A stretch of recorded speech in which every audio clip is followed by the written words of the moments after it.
Welcome to a beautiful late October Saturday afternoon in northeastern Ohio. We're just a little bit east of downtown Cleveland on the campus of Case Western Reserve University. The sun's out, the wind's blowing a little bit. There is not a cloud in the sky. The marching band is on the field.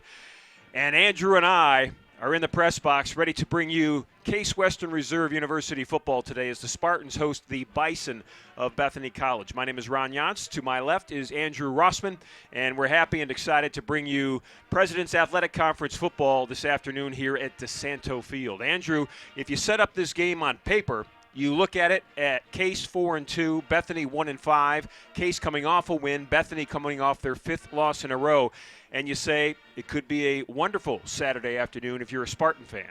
Yeah, absolutely. Coming off a big win before their bye week, now taking the bye week to get healthy, hopefully carrying that momentum again into a game, honestly, that they should win. If they take care of all three phases as they have throughout this year, should hopefully be an easy and comfortable Saturday for the Spartans. So what is it to guard against in a game like this? You're a former player on this team for Coach Debelak, and they got their eyes set on the Academic Bowl coming up against Carnegie Mellon in 3 weeks, but they've got business to take care of first. How do you guard against that, especially when you're facing an opponent today that everybody expects you to just roll over? Sure. Well, when you think of, okay, how does a team pull a big upset, it's usually going to take something such as turnovers. Probably you got to win the penalty game as well. So if Case Western can take care of those two phases, they should be more than okay today, able to roll, execute on offense and defense, and take care of business. You and I were on the field before the game. We had a chance to talk to Coach Debs. There are two injuries of note that we should keep an eye on today. Sure. Yeah, Wykowski at the wide receiver position. Sounds like he just got a little dinged up during the bye week. Looking for the rest of that room to step up. We've seen it's a multifaceted offense throughout the year. Expect that to continue. And then Sakalo on the defensive side at the safety position. Just a little nagging foot injury. We should see him a little bit today. Maybe not full snaps, but hopefully work him back into the rotation and get some momentum. If you're going to have an injury at any skill position on this football team, I think if you have it at wide receiver, you won't miss it as much as maybe you would in another place. You've got Dahlem, you've got Coyne, you've got Arrington. There are talented wideouts for that trio of Case quarterbacks to find. Yeah, it's really a difficult offense to game plan for. As we've seen, they have Fromberg, Kipp, and then obviously Drew Saxon leading the way. So multifaceted at the quarterback position, running back room, and wide receivers. Everything combined, that makes it a difficult offense to prepare for. When you look at their running backs, Andrew, you look at Orsini and you look at Dusler, and they are quite a talented tandem, aren't they? I mean, Orsini's the guy that gets the most carries. He's the senior. But Dusler's the man in waiting with a sophomore. And when they get inside the red zone, which, by the way, when they're inside the red zone, they score 92% of the time. 17 touchdowns in 19 times in the red zone. Dusler often gets the football. Yeah, and if we look at last week between those two, the two-headed monster, 5 rushing touchdowns in one game. That'd be a great 2 or 3 game stretch. They were able to do it in 4 quarters. So a little bit of yin and yang, different styles, but in the end, both able to pick up positive yardage, not only on the ground, also through the air. So in order to beat Case Western Reserve University in any given Saturday in this college football season, you're going to need, I think, to score points. And when you look at what Bethany has done so far this year, they're really struggling as far as scoring points and really putting up any type of offensive numbers. Yeah, and we'll find out today maybe what some of their limitations are. If you look across the roster, not a huge team physically, but, you know, obviously they'll look to win the turnover battle and play clean football to have a chance. Now, as we like to bring you every week, when we bring you Case Western Reserve University football, we sit down and we talk with the coach. John Schwartz, our sports information director, meets with Coach Debelak and really goes over the matchup of each consecutive Saturday. So we're going to take a break, and when we come back, we'll sit down with head coach Greg Debelak.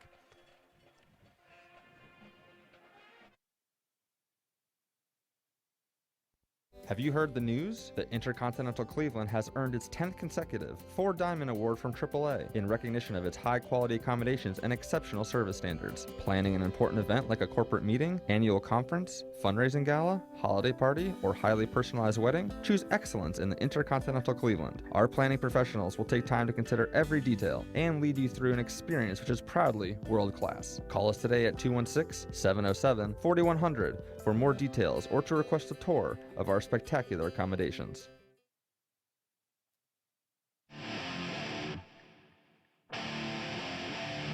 Good afternoon and welcome inside DeSanto Field. I'm John Schwartz. Alongside me is head coach Greg Debelak as the Spartans were 4-2 on the season, 3-1 in the PAC, getting set to take on 1-5 Bethany, 0-4 in the PAC. Coach, Before we get into today's game, let's talk a little bit about the bye week, in particular, what the team does during the bye week, how you prepare, how much is prepping for this coming game, how much is just trying to get guys healthy. What would the bye week look like for the Spartans this week? Yeah, this year it definitely was more of a, hey, what do we have to do over the next 4 weeks to improve as a football team, and not necessarily preparing for Bethany. So yeah, we had a good bye week. We rested some kids, some guys that had some nagging injuries. Gave some younger kids a chance to play. We had a JV game over the weekend. So again, younger kids getting some experience. And yeah, just kind of like worked through some things that we're going to need eventually on one of these next 4 games. If we felt we needed to work on it, we worked on it. And then our attention turned to Bethany when we came back on this past Tuesday. Coming off that St. Vincent game on homecoming, 45-21 win over the Bearcats, it was probably about as balanced a game, especially offensively, as we've seen from the Spartans this season. And not just balance between passing and rushing, but you had 2 rushers who both had multiple touchdowns. You had 2 quarterbacks who threw for over 100 yards. So can you talk about that balance on offense and the ability to use some of those different pieces? Yeah, I think in the past where we had a player like Colt Morgan that was, just the guy that we were going to, and we the whole offense kind of circulated around him. This year, we don't have that one superstar, but we have a lot of good players. So I think it does tend to keep you balanced, and we certainly have an assortment of quarterbacks. Just not Ian. Ian Kipp had a great game. I think he was 6 for 9 for over 100 yards, touchdown, and we're going to keep using Ian. But, Alex Fromberg, Aaron Phillips, we feel we have 4 guys that can really play, and they've all played. So we'll continue to do that and rotate running backs. Antonio Orsini, has been our guy, but, Deuce has been great too. As a backup, I think he scored more touchdowns. So, yeah, we have a number of guys that we can play, and it's always good to get more people involved for sure. Defensively, and we've spoken about defensively how much this team has grown before, but really becoming one of the better defensive teams right now in the conference. It's a group that is now mostly made up of juniors there as well. So talk again about your defense and just what they have done in the last few games that have made them so dominant here as of late. Yeah, I think it started at the W&J game. We had a rough start to the season, and I think getting people back from injury and getting people in the right spots was a key. Getting Marco Toth at an outside backer position where last year he played safety has been huge for him and for our defense. Getting Ryan Cabrera healthy from injury and back on the field helped out other parts of the defense. So I think just getting everybody completely healthy, back to their normal positions, and once they got in them, we just kind of took off. We knew we had the makings of a good defense, but until we got everybody in the right places, we just weren't ready to be a great defense. Can we talk for a second about Marco? Because his jump from last year to this season has really been impressive, and in particular, moving him to that outside linebacker spot. He's been constantly putting pressure on the quarterback, but we've seen him drop back in coverage at times too, so he's done a lot of different things. What is having him out there and his versatility meant to the defense this year? Well, I think it gives, Tong is a really good defensive end, and Caden, creates problems. But if you only have one as an offensive guy, you can game plan that. But if you have 2 guys off the edge that are problems, that creates a real problem for the offense. And Marco, we knew about his ability to hit and make plays in space. We didn't know how well he'd do on the line of scrimmage, and he is a real problem for offensive tackles because of his speed and quickness. So with him doing that and the ability that he's not always going to come, it could be Cabrera from the other side. It just keeps offensive guys. If I had a game plan for our defense, it would definitely cause some problems because there's just no. You don't know where it's coming from. You have to be concerned about both sides of the field. And that makes it tough. So, yeah, Marco's done a great job, but it also just kind of enhances other people and makes their job easier, too. Bethany coming into town this weekend and facing them on Saturday. Talk a little bit about what you've seen on tape from them and then how you plan to attack them in the game. Yeah, so it's a typical Bethany team. They're going to have individual players that are excellent athletes. Maybe not the depth that they've had in years past, but they present some problems just because they have some guys that can really run.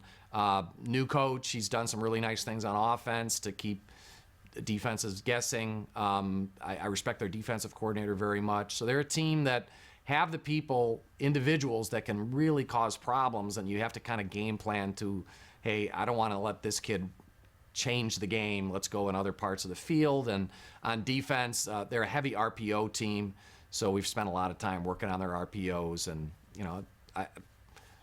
they're always a challenge. So it'll be a nice test for us coming off a bye week. Well, Coach, thank you as always for your time. We'll be back in just a few minutes as Case Western Reserve University and Bethany College set for kickoff here at DeSanto Field in just a few.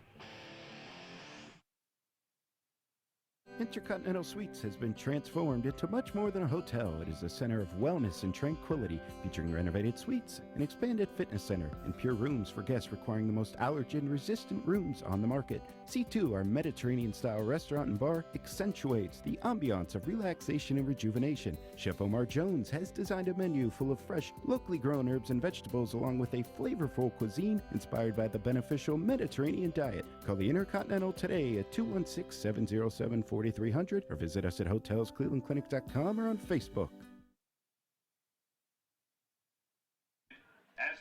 Captain's ready to head to midfield for the coin toss. As the Spartans and the Bison are ready to play football here in a 2 o'clock kickoff from DeSanto Field. There are the family members of a longtime athletic director back in the Western Reserve days and the Case Institute of Technology days. And I just heard that he was so well respected that they changed the name from the Case Institute of Technology Spartans to the Rough Riders. I would call that influence. Absolutely. That's a pretty good sign. You've got Saxton over there. Captains for the Spartans, and Orsini, of course, and then Colin Schuster wears number 2, the cornerback.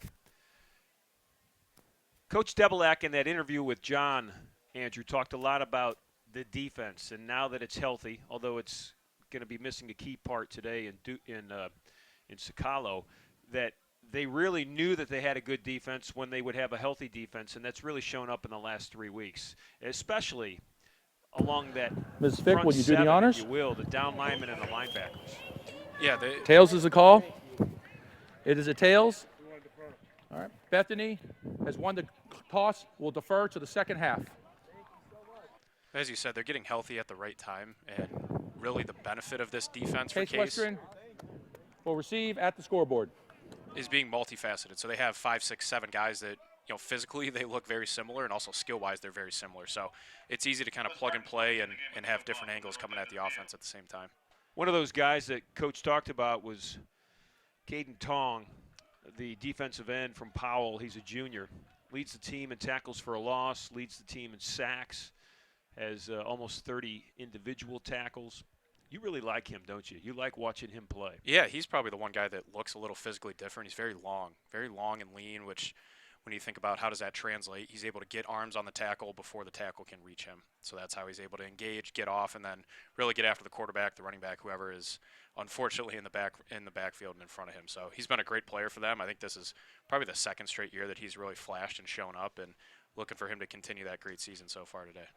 As you heard, the Bethany Bison won the opening toss, and they have deferred to the second half. So the Spartans will get the ball first on offense, and obviously going to try to drive it down and add to their spectacular offensive season that they are having so far. We're ready to play football.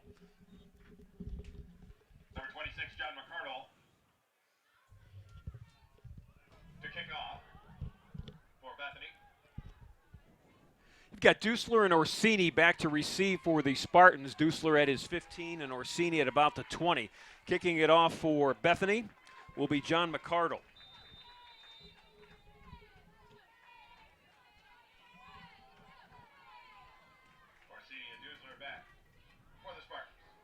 This is Antonio Orsini with the football at the 15.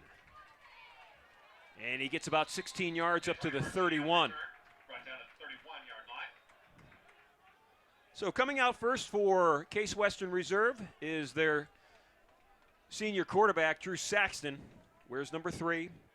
Over 10,000 yards in his career passing, 10,287 to be exact. That is the active leader in all of Division III in the entire country. And if you add the other divisions, Andrew, Division I and Division II, he's in the top 10 of active passers. Yeah, and I'll take it one step further. 82 yards today, and he will move into the top 35 in Division III history. So pretty remarkable career, and if you ask him, it's more about getting a win today versus racking up those stats. So Spartans trying to go to 4-1 in PAC play, trying to keep pace with Grove City, who also has just one loss, and also Carnegie Mellon, and there's just a real mix-up in formation here, and Coach Demilak has had to call a timeout. Case Western, first timeout of the first half. Personnel running on and off, and it looks like they had absolutely no idea what they wanted to do. Well, as we've seen throughout the year, when you start going with this 2-3 quarterback system, you got guys going in, coming out, don't really have a great feel for what they were trying to do there, but didn't exactly look traditional. Everything is set now.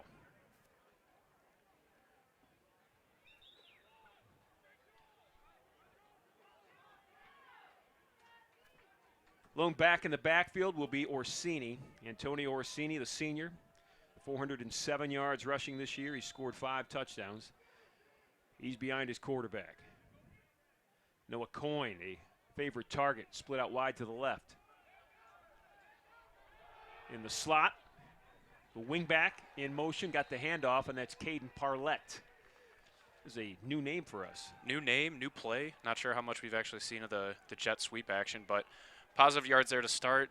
Looks like, Coach Debs touched on it earlier. This is a point in the season where they're focusing on, all right, from now until 4 weeks from now, what do we need to improve on? So I would imagine we're going to see a couple new plays, a couple new wrinkles, just to rep it out in a game. You could do it in practice, but nothing really takes the place of doing it on Saturday. Yeah, and the other thing is it gives the opponents in the next 3 weeks something else to look at. And you and I have actually talked a lot about that, Andrew. That sometimes is one of the reasons that you just throw a play in there.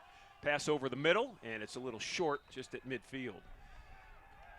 Looked like he was going after Riley Nurick there. And 2 weeks ago, having the bye in between, I think Riley actually had a career high as far as receptions as well as receiving yards.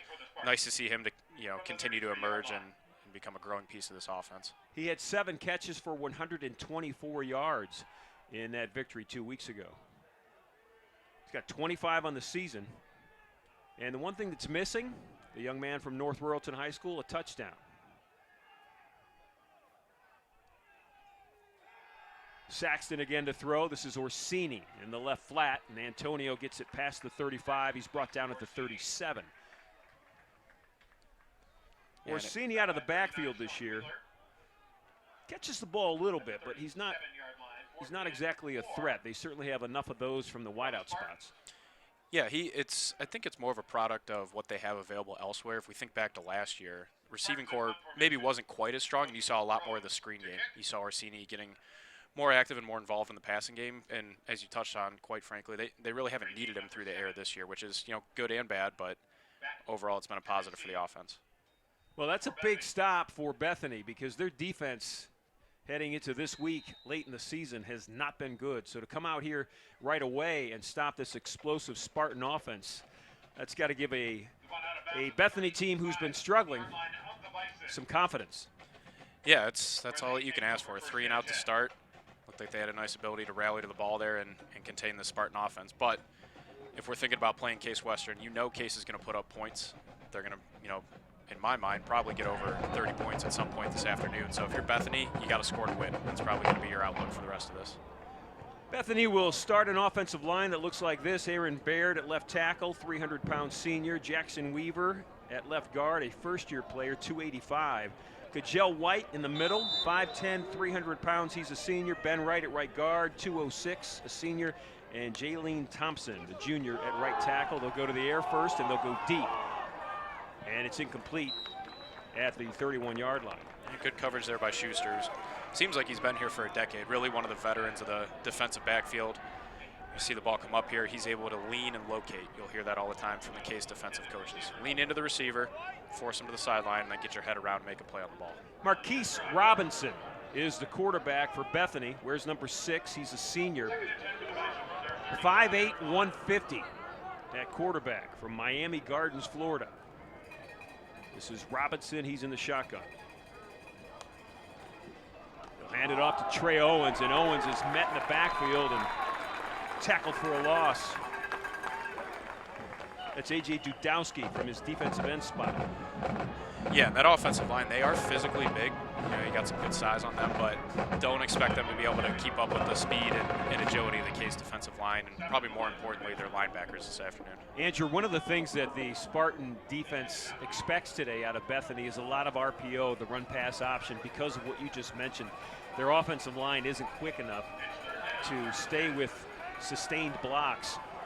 Robinson's going to roll and throw. He got pressure. Ball almost picked off at the 42-yard line. And there's the first time and not the last time we'll be calling Mr. Toth's name this afternoon. So really good job chasing the quarterback, pushing the pocket, able to impact the throw, and Case comes right back and gets the 3. That was Gabe Trock, one of the 4 linebackers for this Spartan D that almost had a gift in his pocket. Bethany will punt. Elijah Miller will stand and punt. He's a 29-yard average as a punter this year for the Bison. Punts a low line drive, and that goes over the head of the Spartans. It's going to turn out to be a great punt. Yeah, it's tough. Those low line drives, kind of top spinners, especially with the sun in your eyes like we saw there, it's going to be tough to get hands on it, but gets the ball back to the Spartan offense, and this is where they'll look to settle down. Honestly, their first drives this year haven't been super impressive. It seems like it almost takes them 5-6 minutes to flush it out of their system. And if we look at their scoring patterns throughout the year, first quarter and fourth quarter, that's really been when they've been able to break away and put some serious points and distance up on the scoreboard. So look for them to come out here, get back into their rhythm, and move forward. They're averaging 405 yards in total offense per game. So once they get it going, they really get it going. This is Orsini with a handoff. Had a little seam up the middle, nice spin, and Antonio Orsini's going to pick up 8 yards. That's great. That's exactly the type of run. If you had to distill Orsini down into one play, it's that right there. Following the big fellas up front, it's taking 1, 2, 3, 4, 5, half the defense to get him on the ground. Nothing more you can ask for on first down there. Orsini, the senior from Pittsburgh. He's had a real nice career here as a Case Western Reserve University Spartan. He and Drew Saxton in their final years, they have been quite a combination. And Orsini will get it again. And it's a first down and more. Orsini's up to the 34-yard line. He's got patience, good vision, good sidestep movement. Yeah, I think that describes not only him but also Dusler. So obviously, credit to the coaching staff, kind of figuring out, okay, what type of running back do we want to have and sticking to that mold. So I would agree, good patience, always moving forward. Very rarely are they tackled in the backfield.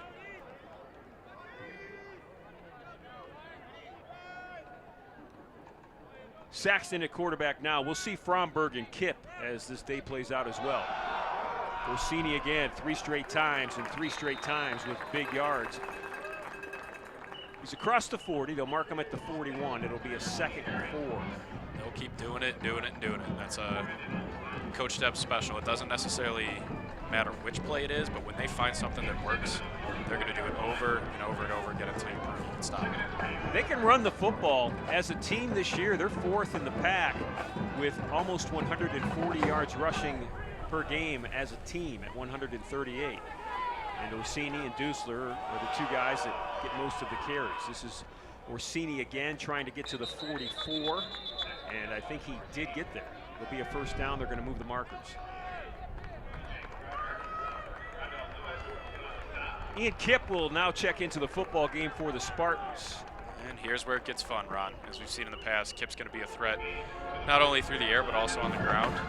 Can really turn up the craziness factor when we throw the 3rd quarterback in there, Fromberg, but look for Kipp to attack through the air. He's shown a good ability to come off the bench cold and really have no rust as he adjusts and gets into the game plan. Ethan Dahlem has also checked into the football game. Kipp at quarterback, standing at his own 39. The sophomore from Mentor, 6'2", 210. Kipp will keep it. Little quarterback draw by design, and he's tackled after picking up 3 yards. Saxton will come in, Kipp will come out. It's a one-play for Ian Kipp. Yeah, and I think part of what Coach Debs is trying to buck the trend of this year. You switch wide receivers every play. You switch running backs every 2 or 3 plays. Why can't we do it with our quarterback? So it takes a lot of good coaching. It takes a lot of mental focus in that quarterback room because, again, you can come off the bench cold, and it can be really difficult to adjust. But they've shown an ability this year to do it, and I would imagine it continues. Orsini, patient again, past midfield to the 49-yard line. That was a 2nd and 7. Antonio picks up 4. And the Case offense gets across midfield for the first time today. Really, so far, it's been on the ground. Not a ton of work through the air, but there's always a purpose. Pound it, pound it, pound it at the beginning, and then it'll start bringing the safeties in, and then you can drop it over the top. Nurk and Coyne will split out wide to the right. As Andrew mentioned in our pregame, Michael Wykowski not expected to play today. They hope to have him back later in the year. Hurt his labrum, lifting weights. Sean Michael James to block for Orsini. It's a good block. Orsini across the 45, and he's down near the 43-yard line. That will move the chains on 3rd and 2. There we go. After what seems like 15 carries in a row, we'll get number 2, Dusler, in there to give him a blow. So it's been the Orsini drive so far. And, the difficult thing to game plan with this offense, sometimes you'll see different running backs. Well, there's a tendency. When one's in, it's a pass. When the other's in, it's a run. I don't really see that with this offense. I think it's been multifaceted no matter who's in there. And, again, that's the overall unpredictability and difficulty with this team. Gage Dusler at midfield. The sophomore running back from Avon Lake High School. Now he's at the hip of his quarterback, who will throw, and he'll throw it to Dusler out of the backfield. Gage has got some room. He's going to get a first down, and he's run out of bounds at the 33-yard line. There we go. There's a little screen game going. Yeah, and I think between the jet sweep that we saw on the last drive, the screen here, those are 2, we'll say, tendency breakers so far from this year. Again, it's just put more stuff on tape for the opposing teams. This is Nurk with the catch and a block down the sideline. Going to cut it back, then down in. Did he stay in bounds? They'll say he stepped out at the 7-yard line. Well, he was tiptoeing down that sideline like a Dancing with the Stars superstar. Well, it started with getting the play in. They went tempo there for the first time today. They have a set of probably 4 or 5 plays where it's just one word. Got the play in, quick screen's always going to be in that package, and you find your playmakers as step 1. Step 2, getting the ball in their hands and letting them work. So good job by Nurk there, getting downfield and putting the Spartans in the red zone for the first time. Well, Dusler, Mr. Red Zone touchdown, is still in the football game. If you look at the red zone this year, they've been inside the 20, 21 times. This is Dusler with a handoff. He gets inside the 5 to the 3. And remarkably, Andrew, and I think this is really remarkable, 19 out of the 21 appearances in the red zone, the Spartans have scored, and that includes 17 touchdowns. It's been really good, and that's what you need to do. When you get down there, there's so much pressure on the defense. It can be a little difficult because your playbook gets compressed, don't have as much room to operate, but they've shown the ability to, as they are right now, bring in these special packages. We see Phillips in a quarterback, the 4th quarterback we've seen today, and they've been able to find pay dirt usually. This is Coyne in motion. Phillips will keep it. He gets down to the 2, maybe the 1. He got hit by a linebacker and dropped. It will set up 3rd and goal. Phillips, the 4th quarterback, in a grouping that really has played out pretty nicely as this season has moved along. You and I did the first game, seems like a long time ago. A loss to Johns Hopkins, who's one of the top 10 teams in the country. The 4-quarterback system looked a little disjointed then, but it is certainly leveled out. Coyne in motion. Phillips will keep it again, and they were not fooled by the fake to Coyne. No, and you get the freshman in there, he's excited. He wants to find the end zone, and he is so close. They might keep the offense out there. Looks like they will keep the offense, going to bring in their, we'll say, more traditional package. 2 running back look. We're going to have Dusler and Orsini out there, which makes it really difficult on the defense. But Coach Debs is going to not only bet on his offense, also bet on the defense here. If he gets stopped, they got the ball on the 2-yard line. He can go get after the quarterback from there. Dahlem and Coyne are out to the right. In a slot is Orsini. Dusler's behind his quarterback. Saxton to throw. He's got a wide open receiver, and it's Antonio Orsini. So Orsini scores, and on a 4th and goal from the 2, the Spartans pay it off. We got a flag.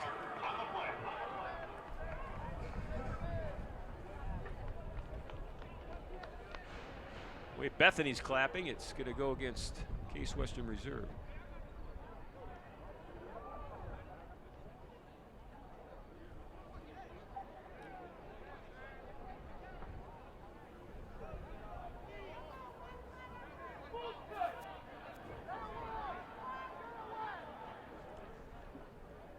There seems to be a bit of a confusion on who the penalty is on, and maybe even what the penalty is. Well, we got the old classic United Nations beating here. We got 4 of the best and brightest putting their heads together to figure out what happened. Coach Debs certainly does not agree with what they're allegedly going to call.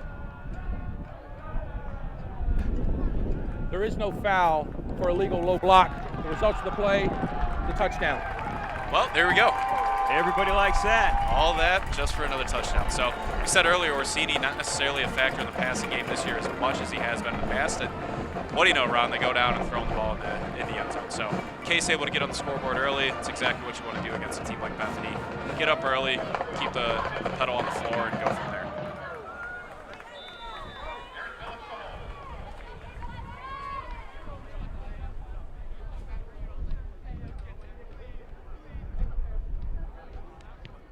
That is Joseph Rhodes, and his kick is up and good. So with 5 minutes and 44 seconds left to play in this opening quarter, it's the Spartans of Case Western Reserve 7, Bethany nothing. We'll be back.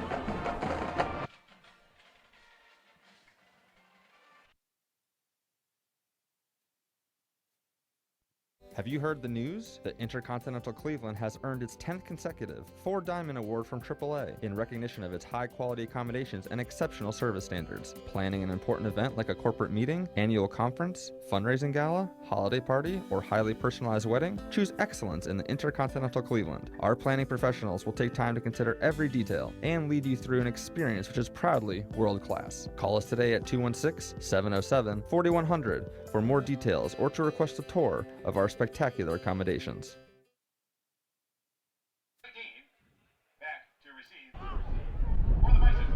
Couldn't be a better day weather-wise here in northeastern Ohio. And this is at the end of a week that was old man winter early in the week with rain and sleet, slush, 30-degree temperatures. It was awful. Yeah, we'll take this any day of the week for end of October. Beautiful day for football.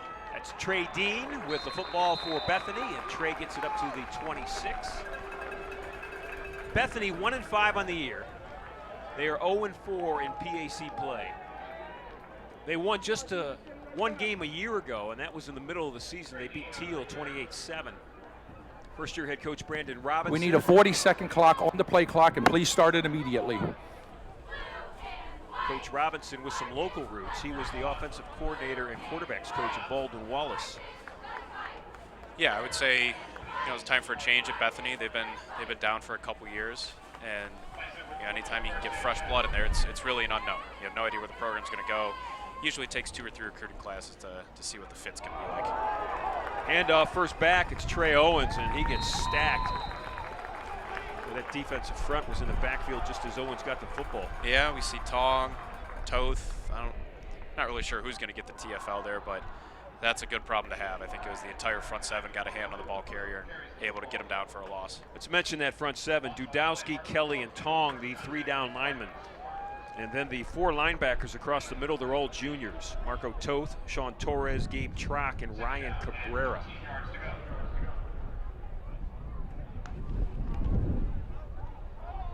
Incomplete pass. Dangerously close to being picked off.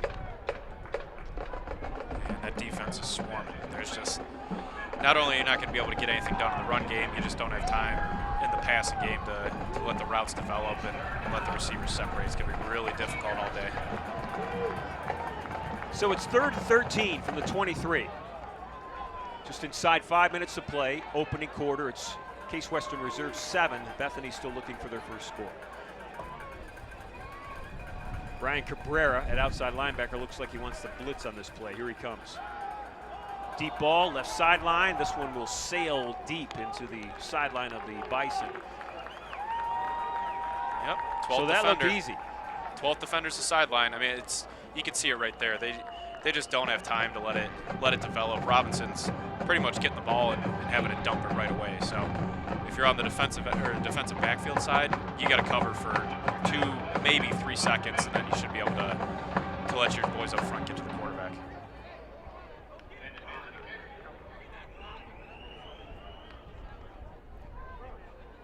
Landon Bailey will kick for the second time for Bethany. Spartans will have great field position.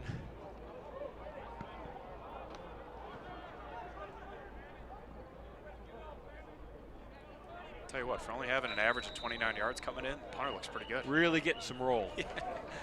You know, just like a little flare for a single. It all looks like a line drive in the box score. Yep, Elijah Miller, kudos to you. Showing us that special teams matter too, Rod.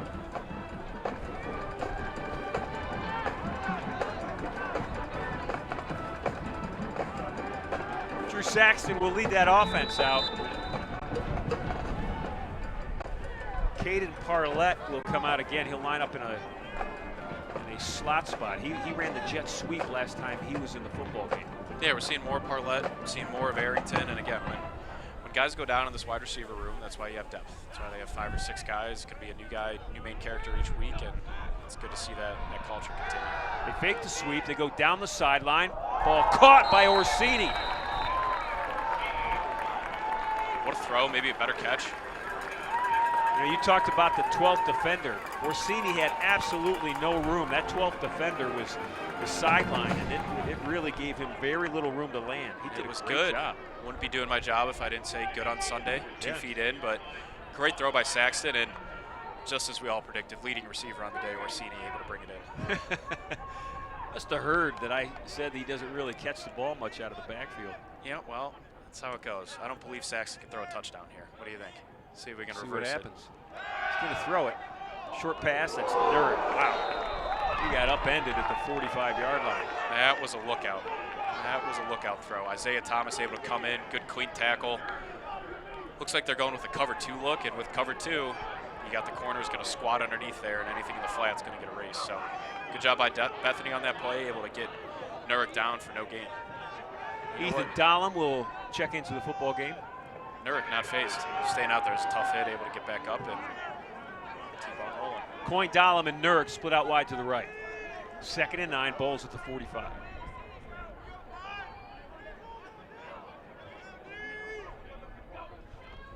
This is Dusler.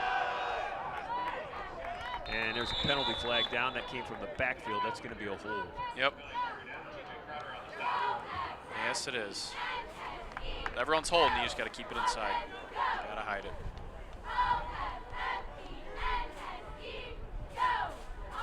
Penalty-wise, the Spartans are 2nd in the conference. Offense, number 67. That's not a good spot to be 10-yard in. penalty. Yardage-wise, they don't have a lot of penalty yards, but they have a lot of penalties, if that makes sense. Not a lot of 10 yards and 15-yard penalties, but motion and offsides was something that early in the season really gave them trouble.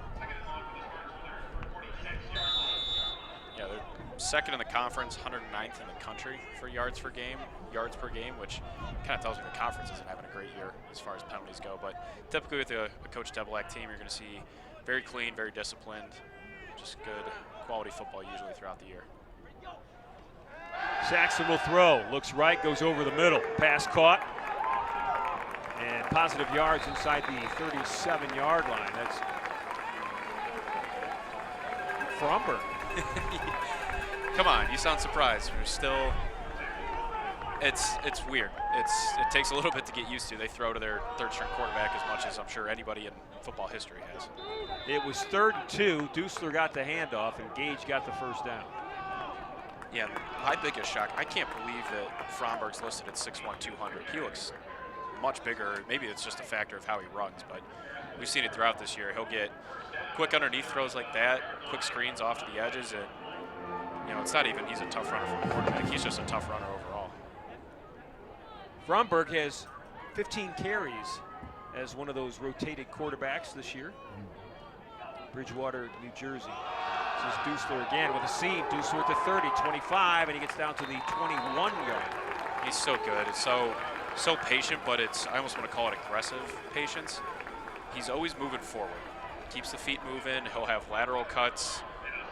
Always getting up positive yards, and first down carries that go for first downs. That's going to be a key to any offense, especially this one. He did a great job of reading Peter Kelly's block. Kelly, the left guard, was pushing a man out and was actually running. Timeout.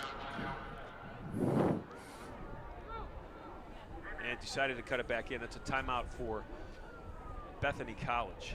I think we got a problem with the old chain gang up at the top. See, it's a team effort. Got to keep the momentum going. Game day staff, offense, coaches. Ball's at the 21. Just under 2 minutes left to play in this first quarter. Great day to be in the band. I'll tell you what, great day to be outside doing anything.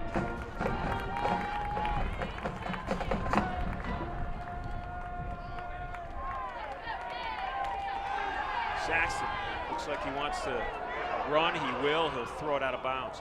It initially looked like he was going to run it on a quarterback draw because he got the snap and he kind of backed down like this. Yeah, it was a little strange, a little happy feet, but there we see. Seems like once a game we're saying there's the veteran presence, good pocket awareness, able to throw it away and live to fight another day. I walked around the track, the Bill Sudik track here at DeSanto Field before the game, and the ivy that lines the area over there by the dorms and the shot that you just saw is really starting to turn. Orsini. Still not down. He'll get up to the 17-yard line. Tough sled. Earned every bit of that 5-yard gain there.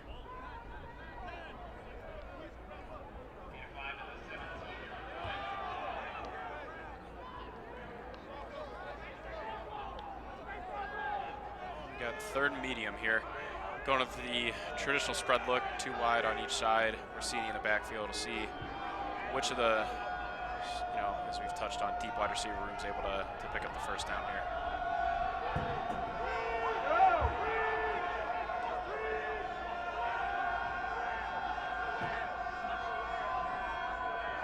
Saxon will dump it. And in and out of the hands of Orsini. They'll say it was a forward pass, so it falls incomplete. Yeah, and they like that play call. They had it. Spread everything out. Spread it out. Create space. Yeah, it was going to come down to Orsini having to make a guy miss, but stage one, you got to catch the ball. Got to keep your eyes on the ball and complete the catch. So it looks like the offense will stay out there. Kind of an awkward spot for them. Haven't really seen, how far out Rhodes could go from a kicking perspective this year, but looks like, again, Coach Deb's going to lean on that defense. It's a product of having faith in them and going for it here on fourth down. Rhodes is just 1 of 1 in field goal attempts this year, and that was in the 30-yard range.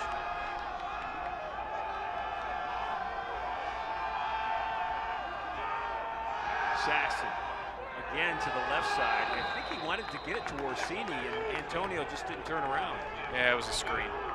It was a screen. Something went wrong there. Not sure if Orsini was fully aware. There's obviously different types of screens, so something was disjointed there. They'll get back on the sideline. They'll coach it up. Coach Deb's visibly disappointed. They thought they had the right call there, and if they completed, I think they might have.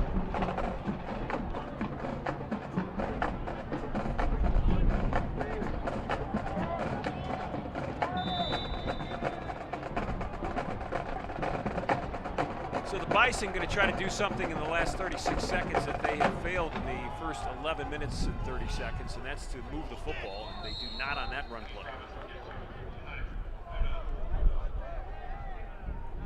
Yeah, and we'll see when the first quarter stat sheet comes in, but I can't imagine they have more than 5 yards rushing. The defensive line's been doing a really, really good job of penetrating early, and if you're going to run the read option, hopefully you're only reading one guy. The problem so far for Bethany is there's been 2 guys in the backfield each time, which makes it really, really difficult to operate.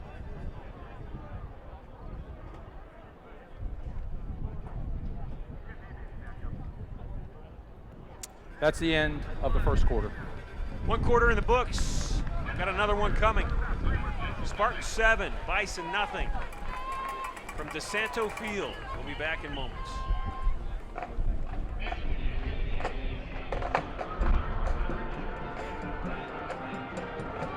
Have you heard the news that Intercontinental Cleveland has earned its 10th consecutive 4-Diamond Award from AAA in recognition of its high-quality accommodations and exceptional service standards? Planning an important event like a corporate meeting, annual conference, fundraising gala, holiday party, or highly personalized wedding? Choose excellence in Intercontinental Cleveland. Our planning professionals will take time to consider every detail and lead you through an experience which is proudly world-class. Call us today at 216-707-4100 for more details or to request a tour of our spectacular accommodations.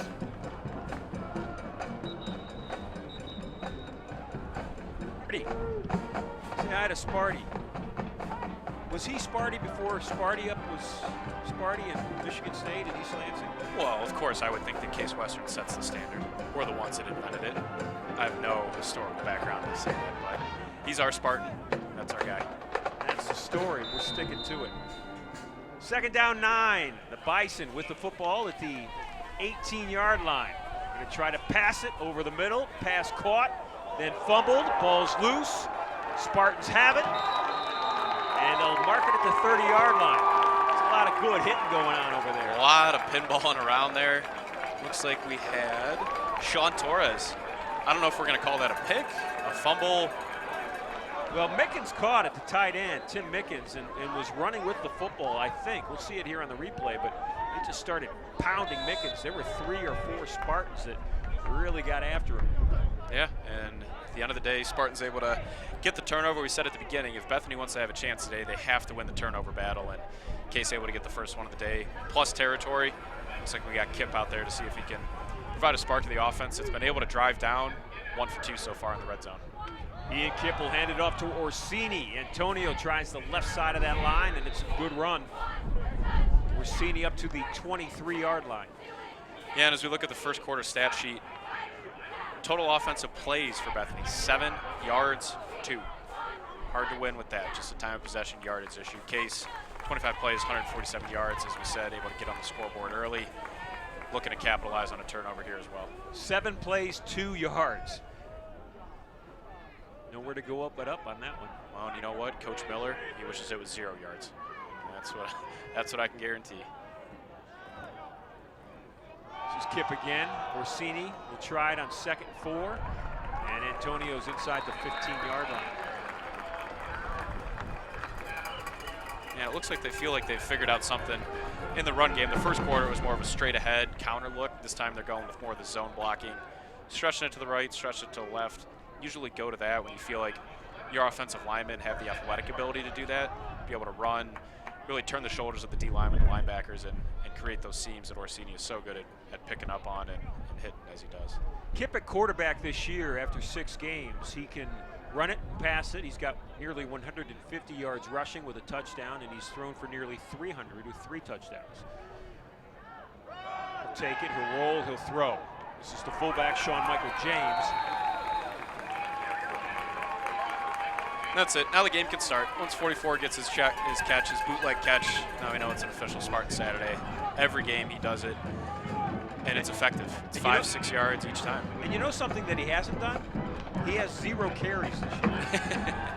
That one was almost a pick 6. I think they owe Mr. Nurek maybe a steak dinner tonight. He has gotten hit hard twice. Well, it's 2 straight passes, and it's tough to read pre-snap, but if you can figure out that they're going to be in that cover 2 look, that is not the route that you want to be running. So it's like that one, Nurek's going to take a breather, and hopefully he's going to get back out there. Holding his right side. I don't know if he's holding his shoulder or his hip area, the way he had his arm. That'll be good. He's a tough kid. Third Another and 4. third short. This is what we had last time. See if Case is able to convert this time in the red zone. 2 quarterbacks in. Fromberg. Kip will keep it himself. Needed to get to the 3. He's going to be a yard short. No, and he had it. He did. He had it going left, and he decided to hop back to the right. See it. He just ducks his head right there. I think he gets it. Well, they'll mark him at the 5. Spartan's going to kick this time. Yeah, you don't want to have 2 straight possessions where you go down, you're inside the 20, and you come away with no points. So now you do have to execute the kick. Obviously, as we touched on, Rhodes doesn't have a ton of kicking experience outside extra points this year, but this is more or less an extra point, see if they're able to convert.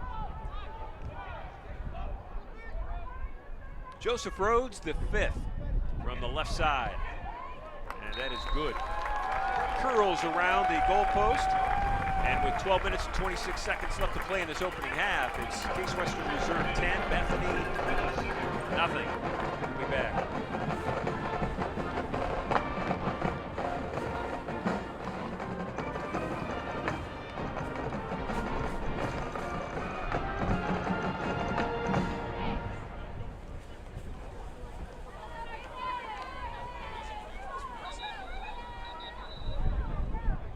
Let's take a look at the standings in the conference right now. Carnegie Mellon ranked 18th in the country. They're number 1, 7 wins, no losses. They're 5-0 in pack play. Grove City, who knocked off Case Western Reserve on the road for the Spartans in a game where they had 3 turnovers in the 4th and final quarter and lost by a point, 14-13 to Grove City. They're 4-1, 6-1. Case Western Reserve right behind them at 3-1 and 4-2. And then Washington and Jefferson, who the Spartans upset early in the season when Washington and Jay was in the top 20. They are at 5-2 and 3-2. Yeah, I'm looking around, so you keep hearing us touch on, Case kind of controls their own destiny. They do probably have to win out. They get Carnegie Mellon at home to end the season. Case having only one 40 loss. second on the play clock and start, please.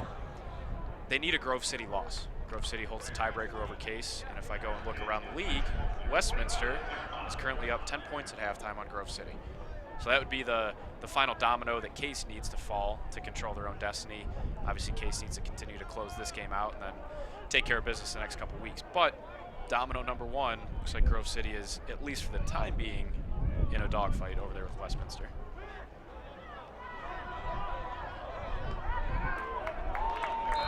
Johan Hodo with the football. He gets up to the 27-yard line, so that's pickup of 2 for the Bison offense.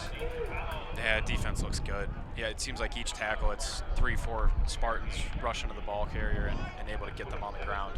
And, you know, again, this is exactly the type of defense that Coach Warren Miller wants. He wants it swarming. There's not going to be one guy that you can key in on. If you focus on one, there's 2 more coming behind. Marquise Robinson in the shotgun. It's 2nd and 8. Ball's at the 27. This is Hodo with the football, straight up the gut, and he gets up to the 32-yard line. Yeah, and on that one play, 3-yard rush, 4-yard rush, that was their yardage total for the whole game. So it's really been tough sledding so far for the Bison. Credit to Case for coming in with a good game plan, and probably more importantly, executing on that game plan. Well, they've already switched out their running back, and I'll be interested to know if maybe Trey Owens got hurt, because he has over 600 yards rushing, and he had 164 last week in a loss to Waynesburg. And he has not been in the game in this series. It's been Hodo. 3rd down, that pass. Boy, that pass was so far behind, though. I don't know how you can even call that catchable. It was Trey Dean who was cutting across the middle, but the pass was well behind him. Yeah, it's annoying. Letter of the law, it's going to be pass interference. I'm not sure anybody other than Calvin Johnson was going to be able to catch that ball. We'll see if they pick it up here. They are going to talk about it. I mean, it actually looked like it was supposed to be a down and out, not a down and in. Yeah, they called it uncatchable. You know what? They should huddle up more often. It's 2 conferences now. It's gone our way both times. On the way of the Spartans. So let's put Bethany in a 4th and 3. That's why I'm not a football coach. I don't know what you do here. You've seen your defense is going to struggle to get stops, and it looks like they're going to bring the punt team out. Well, I guess because it's just 10-0. You really don't want to give the Spartans great field position if you don't convert on a 4th down. Because honestly, Andrew, Case hasn't lit up the field with their offensive performance so far. No, it's been, we'll say, slow and methodical with the run game. That, for one reason or another, Bethany's been able to shut down the, we'll say, intermediate to deep passing game for the Spartans so far. Punt off the outside part of the foot of the punter. The Spartans have been back to receive a punt 4 times. I don't know that they've actually received one yet. Well, and I saw this earlier, looking through our notes. If you look at the team rankings, Case's punt return average is 0.0, which, as you can imagine, is 10th in the conference and 229th in the entire Division III.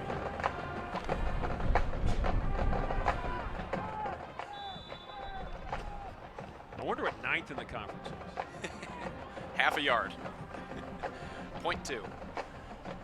Yeah, I don't know. I think the 1 year, one of Urban Meyer's Florida teams, they didn't give up a punt return the entire year. Not 1 yard, which is one of the crazier stats I've ever seen. Well, he was always involved in his special teams, even as a head coach. Saxton with a pump fake. This is Dahlem with it. Ethan makes a defender miss and picks up a couple of more yards. That was great. It was a good little bubble screen. They pumped it, seeing if they could get anything deep down the field. Then you just come back to Dahlem, the original target.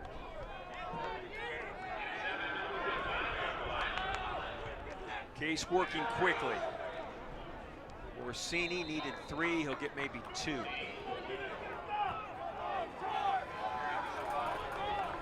Spartans on the year offensively average 135 yards rushing per game, 251 yards passing. The 251 per game is number 1 in the pack.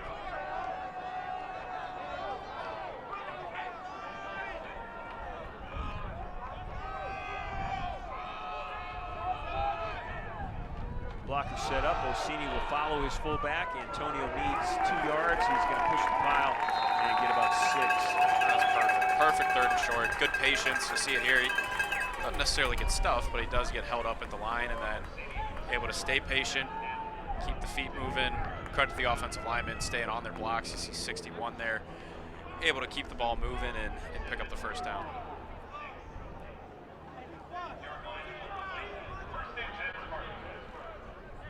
Ball's at the 46. Scores 10-0 Case Western Reserve. And we've got 9:30 left to play. Pass over the middle. It's caught. Dahlem with it. Breaks a tackle. Cuts outside. Needs to break one more. And he's down at the 25-yard line. Both sides, throw and catch there was great. You see in the replay, Saxon, little pump fake to the outside. Hold the defense. Dahlem's able to clear the zone. Break a tackle, and it's off to the races. So Dahlem showing a strong first half here, and there's the passing game starting to open up just a little bit.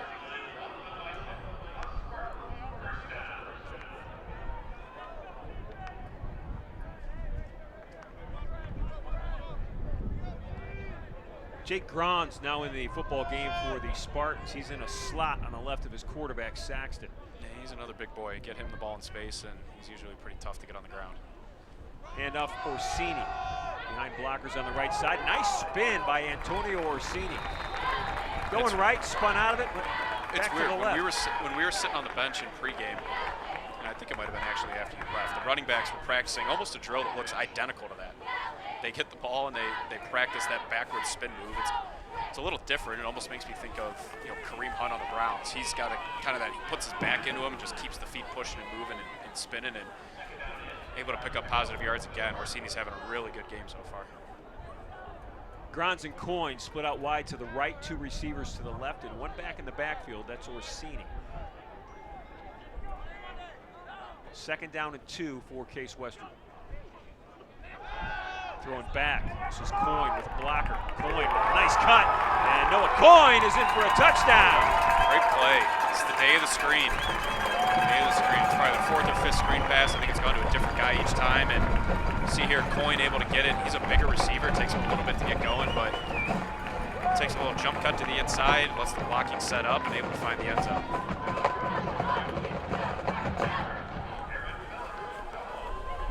If you have problems inside the 10-yard line, what's the easiest fix? Score from the 20. Exactly. This is Rhodes again, 2nd point after touchdown.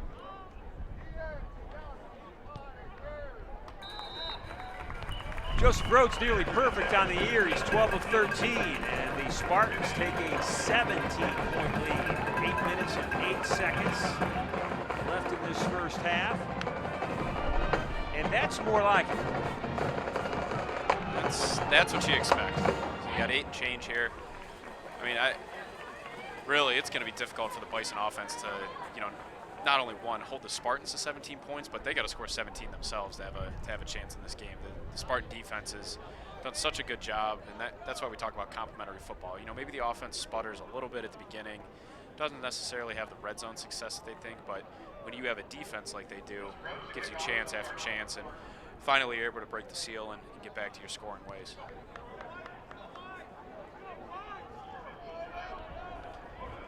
With that pass, I think probably a couple passes before that, but we mentioned in the open some of Saxon's career records. He is now in the top 35 players in NCAA Division III history as far as passing yards go. So congrats to Drew, and like I said, he's probably more focused on getting the win not only this week, but for the rest of the season as we go. This is Hodo from his own end zone. Hodo. 35-yard line all the way to the 40. Boy, if Bethany was looking for some kind of spark, Hodo gave it to him. Yep, that's good. It's the best way to help your offense is get them good field position. Let special teams have an impact. Special teams, a lot of times you'll hear coaches say, special teams is aggressive. It's a part of the offense. So good work by Hodo there, showing a little shiftiness and able to get the ball out to just about the 40-yard line. And Hodo will stay in the football game. He's their tailback, has been in the last several series.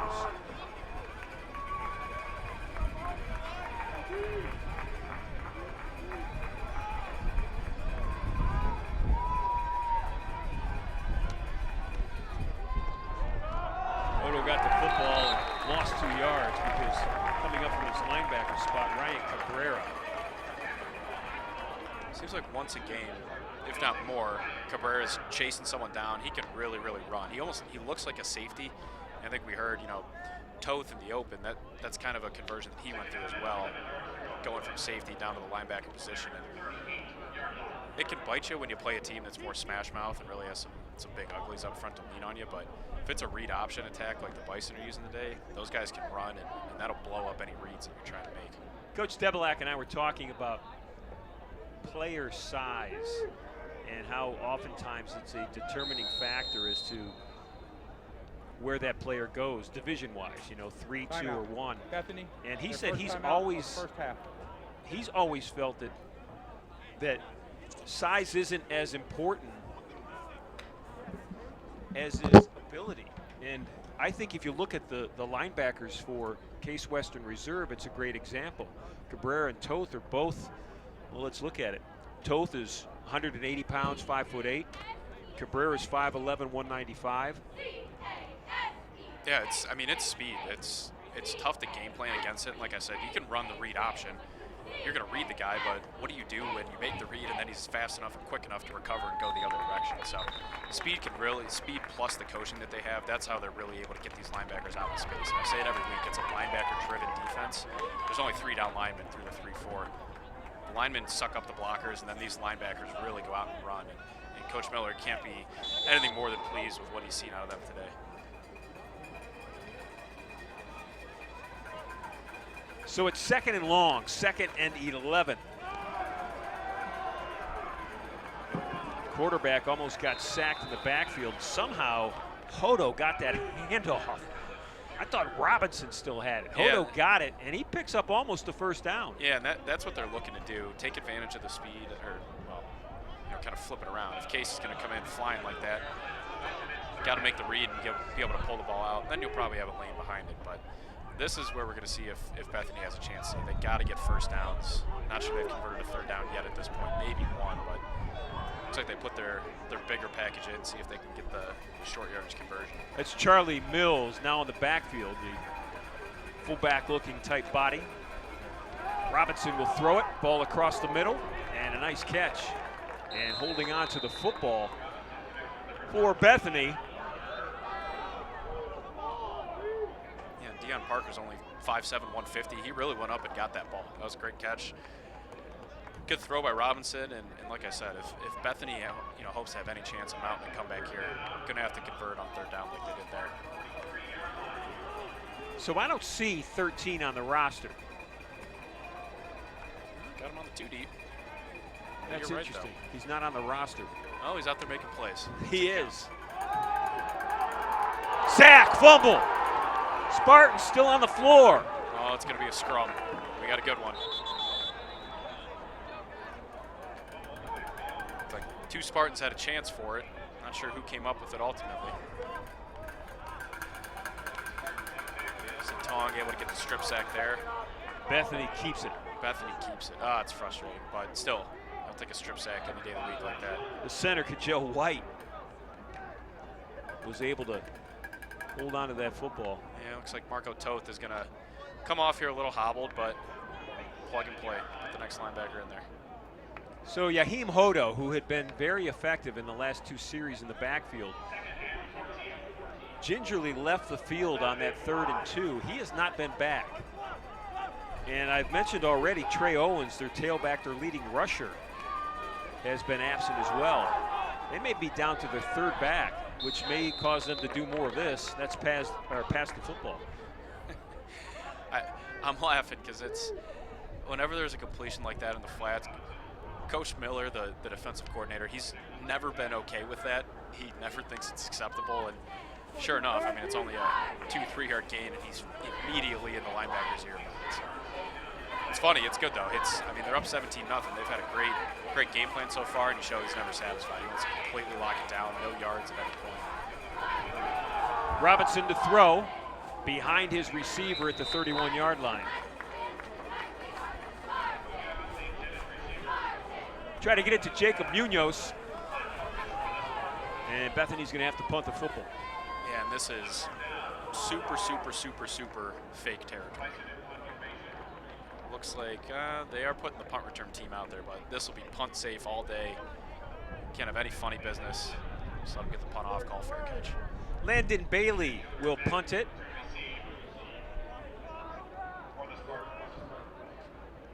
.459 left, so Case is going to have plenty of time to maybe add another score. Boy, that one was, look out. That's lucky it didn't hit somebody immediately. He almost missed it, and it's going to pin Case inside the 10-yard line. If you look at the punt stats, it's great. I'm telling you, if that ball, say it hit a Case player, I mean, because it was so low. Yeah. That's a fumble. No chance to react. Right. Coming at you hot. You know, look it up at the scoreboard. You got 4 minutes, 48 seconds. They'll get into their 4-minute offense. One of those scenarios. They want to, of course, the focus is points, but if they had their way, take it down and score with just about no time left on the clock. So it's a good chance to see what the offense has got. Looks like they're going to go with Kip and Fromberg in there again. Saxon obviously on the sidelines waiting to sub back in. But Kip in the shotgun. That's Fromberg on his left hip right now. Ian's going to keep it, and he's going to get hit in the backfield. He'll lose yards. Yeah, they've tried to run that, say, shovel pitch, shovel option twice. They tried it down in the red zone before, and Bethany's been all over it. It was Jordan Aldridge, the senior defensive end. And this is where, if I had to guess, they're going to let Kip sling it a little bit. He's been really good this year as far as hitting guys running up the seam. It seems like every time he's in, he's hitting one of those 20, 30-yard seam routes. Kip with time. Now he loses the time. He's going to tuck and run, and he's going to get up to the 17-yard line near a first down. Yeah, we got to work on the slide a little bit. He did not slide well. Got to work on the slide. If you're going to take the hit, you might as well get your money's worth, really put your shoulder down. But if we're going to slide, protect yourself. Now, Case does have 4 quarterbacks, but they're still valuable. Need all of them happy and healthy out there.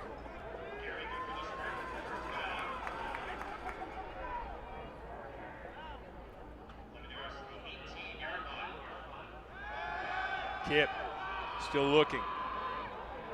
Sends coin deep. Nobody there. He just throws it into the turf. Riley Nurek was in the vicinity, but nobody was open. No, it was good coverage. Good coverage. I've been pretty impressed with the Bison defensive backfield, actually. Isaiah Thomas has made a couple plays. I think he's been the culprit both times that Nurek has gotten blasted in the flat. Thomas has been able to come up and make the play.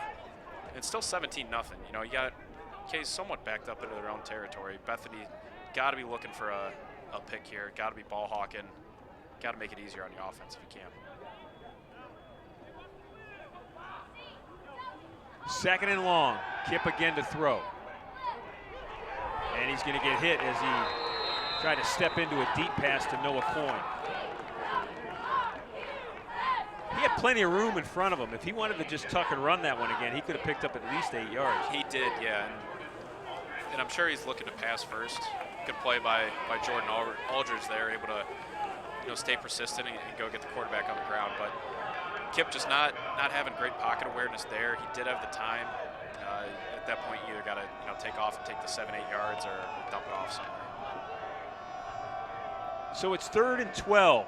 Spartans need to get to the 29. Kip with time. This is Coyne at the 28. He caught it very close to a first down. Let's see where they mark him. They're going to mark him at the 27.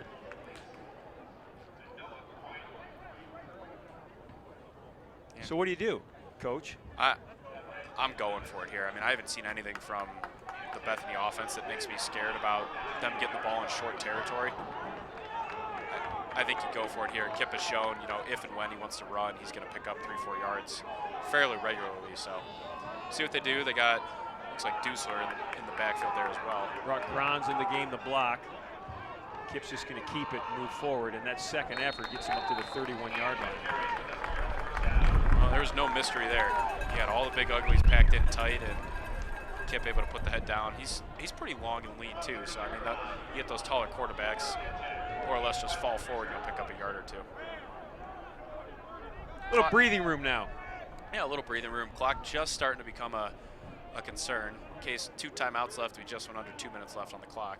It's taken them nearly 3 minutes to move about 20 yards. It's a pass behind his intended receiver, Jake Grants. And candidly, what I think Coach Debs is doing here, 17-0. If they go into the half up 17, perfectly okay with that. It's a great half. I don't know we've seen Kip in a 2-minute drill yet this year. Saxton, we know he can handle the offense. He can run it in a compressed time. Probably want to see if Kip's able to handle that. You never know. It's always good to get your backups or alternates experience running the hurry-up offense. Kip, with time, he'll run it. He'll get the first down. He'll get out of bounds. He'll stop the clock. He's also going to get a holding penalty, if I had to guess. Flag down at the 30, and it's a hold. See, he can do it. When it's there, he's able to get his head down and pick up a good head of steam, get positive yardage. Holding, offense, number 67. 10-yard penalty, repeat second down. Certainly part of that was contributed to by the holding penalty, but now they're starting to, again, the clock, they got 1:41, 2 timeouts. We're going to find out if Mr. Kip's able to handle this offense. And it's one thing to run it, it's another thing to run it with a quick time period like we have.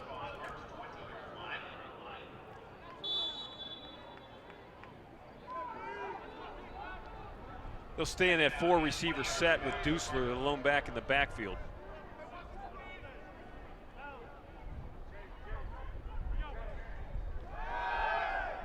Over the middle, that's Grants with it at the 20. With some space, he gets it up to the 28. I think that was our guy Fromberg, wasn't it? That was You're right, it was Fromberg. I think that was our 3rd-string quarterback. 8'9". Well, they all look the same, They look right? close. They're all about 6 foot, 6'1", 200 pounds. Fromberg, you see coming in old school, no gloves, love it. Able to pick up positive yards. Now we got 3rd and 11. Looking to hit one of those seam passes. Nurk's in the slot, Dahlum's in the slot. I would think you get one-on-ones with those guys, maybe make it happen. Coins wide to the right. Dusler to block. Kip to throw. Caught at the 39. It'll be about a half-yard short. Just short. That's Isaiah Arrington. Yeah, and great play, good catch. It's going to be probably a coaching point when they go back and watch the tape. If it's an 11-yard route and you know you're going to be coming back to the quarterback, maybe extend it another yard. Timeout. Case Western. Run it to Their 12, second and then when you timeout come of the back, first you're still half. able to pick up the first Please down. reset So the game clock to 58 seconds, please. Coach 5, Debs has 8. called a timeout. He'll have 1 left after this with 52 seconds. And they're obviously going for it. It's probably about a half a yard. yeah, and I'm looking for him to don't get cute here. You just saw you got the advantage on the inside. Get under center. You have 52 seconds. So you're going to have to get up and probably spike it right after. But pick up the first down. QB sneak. Don't make it more complicated than it has to be. Of course, they'll do a 3-quarterback look and orbit motion now after I say that. But getting the first down is goal number 1. So any update on that Grove City Westminster game? It was let's find out. 10-0 Westminster last we checked. It was halftime.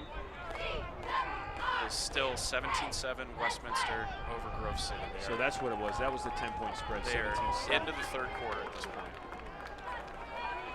Yeah, if you're a fan of Spartan football or you're pulling for Westminster there. Ooh. Spartan Someone moved. moved, yeah. I thought they moved The left twice. guard moved twice, actually, for Case Western Reserve. False start, offense, number 67. Yeah, Peter 5-yard Kelly penalty, 4th down. got caught the second time. They missed the first time. I was gonna, it was at least twice. So now what you want to see, that kind of leave a sour taste in your mouth as you go into halftime. 58 seconds here. You get this punt off, and we talked about it in pregame. This is a nightmare field. When you get an afternoon game, and it's a sunny day like today, catching the ball is not real fun. So if you're Bethany, catch it, then you can go to work on offense. Rhodes' punt is a beauty. It will be caught down at the 17-yard line with 50 seconds to play. Good kick. Man, day of the punters. How about that? Really?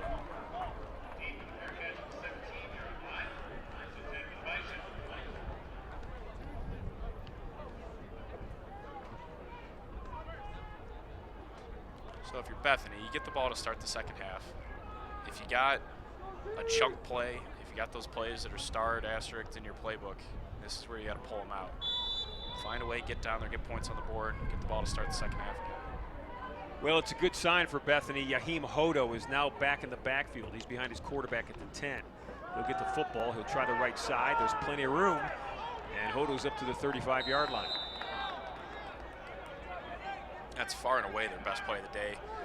Some of it's a product of Case playing not a total prevent, but they'll be more than happy to let Bethany take the ball, run it, run out some time.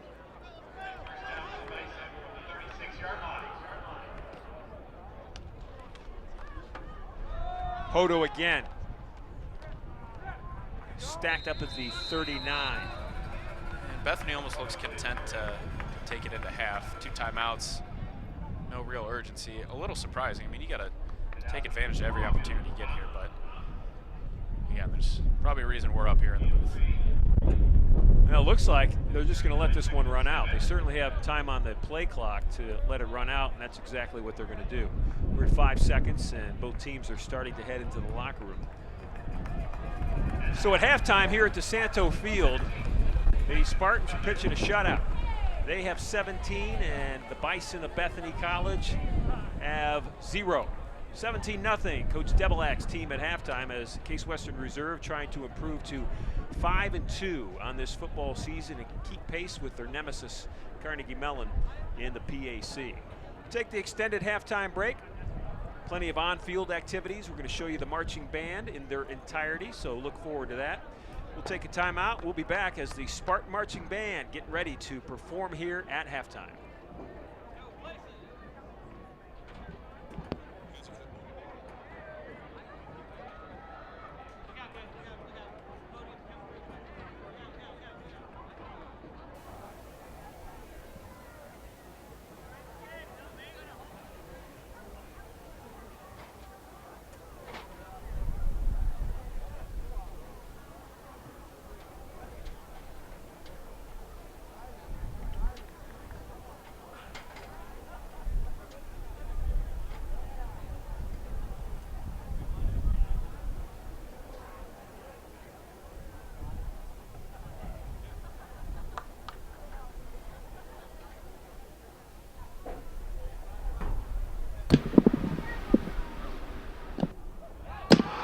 Today's halftime show honors one of the most prolific pop artists over the last 40 years. He has released and produced 14 studio albums, 6 of which have gone platinum. He has been nominated for 16 Grammys and sits alongside Michael Jackson, Madonna, and U2 as the only artist to have a top 40 hit in each of the last 4 decades. The artist featured today is none only then Weird Al Yankovic. We begin our weird show with this skewering of 90s alternative bands bargling Naudel Zaus instead of singing distinctly. Here's the Weird Al parody of Nirvana's Smells Like Teen Spirit, Smells Like Nirvana.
Weird Al was initially hesitant to parody Lady Gaga's Born This Way because it was such an important gay rights anthem. But when Lady Gaga heard Perform This Way, she immediately loved it because she is such a Weird Al fan. The two artists then worked together to donate proceeds from the parody to help LGBTQ plus charities.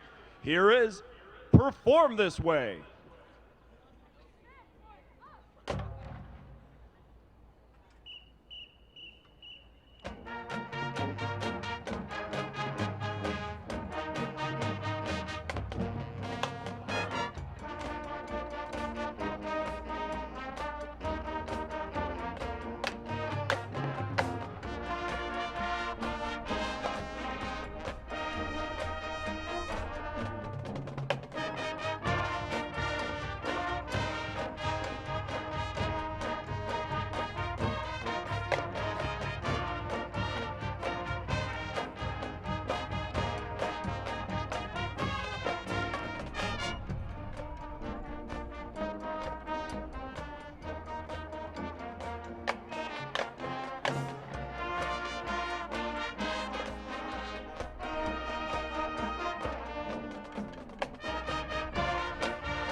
We close our Weird show with a Weird Al original song.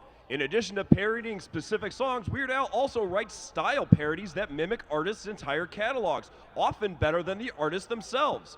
The title track to his 1985 album Dare to Be Stupid is a style parody of the Ohio band Devo, and it perfectly apes the iconic 80s band Hole's sound to the point where Mark Mothersbaugh, co-founder of Devo, heard it and said, quote, "It was the most beautiful thing he had ever heard." So here is Dare to Be Stupid.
the Spartan Marching Band.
And we're at halftime here, just about ready to start the third quarter, just over a minute.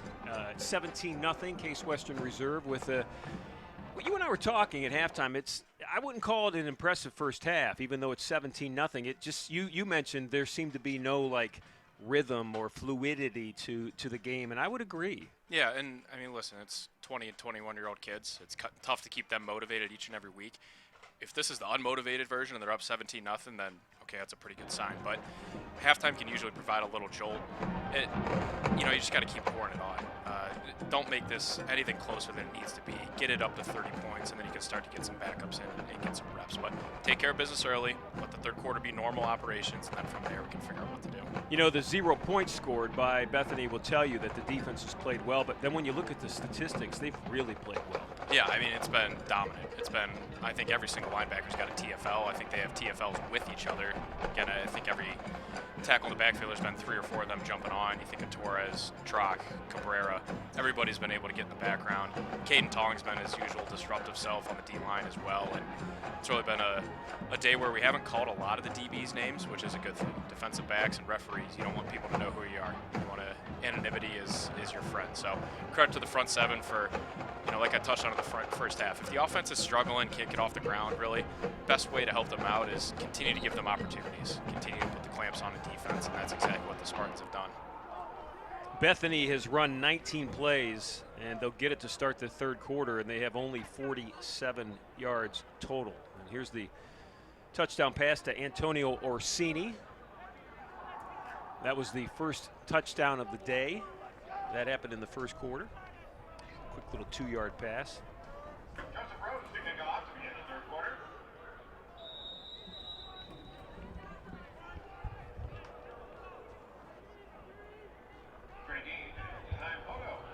Back to receive for the Bison. Rhodes' kick, it's a great one. It goes deep into the end zone. That one sailed into the end zone. Where's that been? Yeah. Pretty good. Man, that was big time.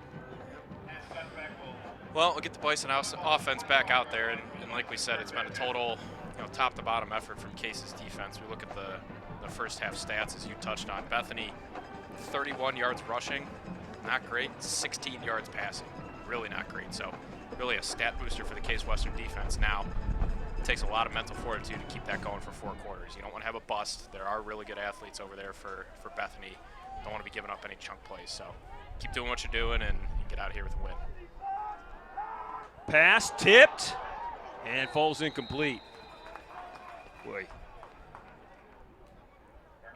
Somebody had eyes on that one for a pick. Man, it's just been tough sledding. And even in that case, finally give them some time to get the pass off, and they get their hands up and disrupt the throwing lanes. So more of the same so far. This is Hodo with the pitch. Needs a block, does not get it. And that Spartan defense will tackle Hodo for a loss of 3. Yeah, I'm waiting for him to get up off the ground so we can figure out who it was. Someone was out there and got off a block of a wide receiver and went up and made a play. It looks like it was Sakalo, our old friend, who made the transition from outside linebacker to safety. So we said a little banged up, dealing with a little bit of a foot injury, but so far he's been out there, I think, for the majority of the defensive snaps and able to make a disruptive play there. Had 3 tackles in the opening half. This is Robinson. He'll roll and throw on 3rd and long, and it's incomplete. But Colin Schuster had an opportunity to just blow up that wide receiver and wisely picked not to. I'm going to be honest, 5 years ago, I'm probably making that hit. Yeah. I'm probably getting flagged. Coach Miller's going to have my butt for it, and it'd be a first down. But smart play. He's a veteran out there. He knows it's incomplete, and no reason to risk it with the referees. So a familiar sight if you're a Bison fan watching today. The punt team is on the field. TJ Yoder will return it for the Spartans. He's standing at midfield. Punts have worked out pretty well. Yoder will catch it, fair catch on the 50. There will be a flag thrown as Bison ran into Yoder as he was trying to bring that one in. So that's going to give him real good field position. It's one of those things you can't do. Got to give him room.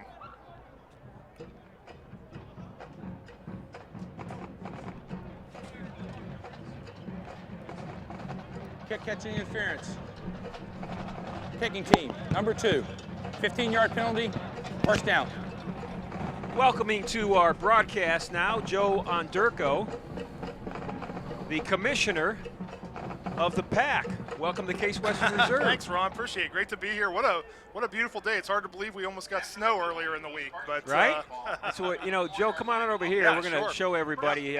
And you got a jacket and a tie. It's like 70 degrees. I know. What can I say? Yeah. I clean up well on occasion. You but, do.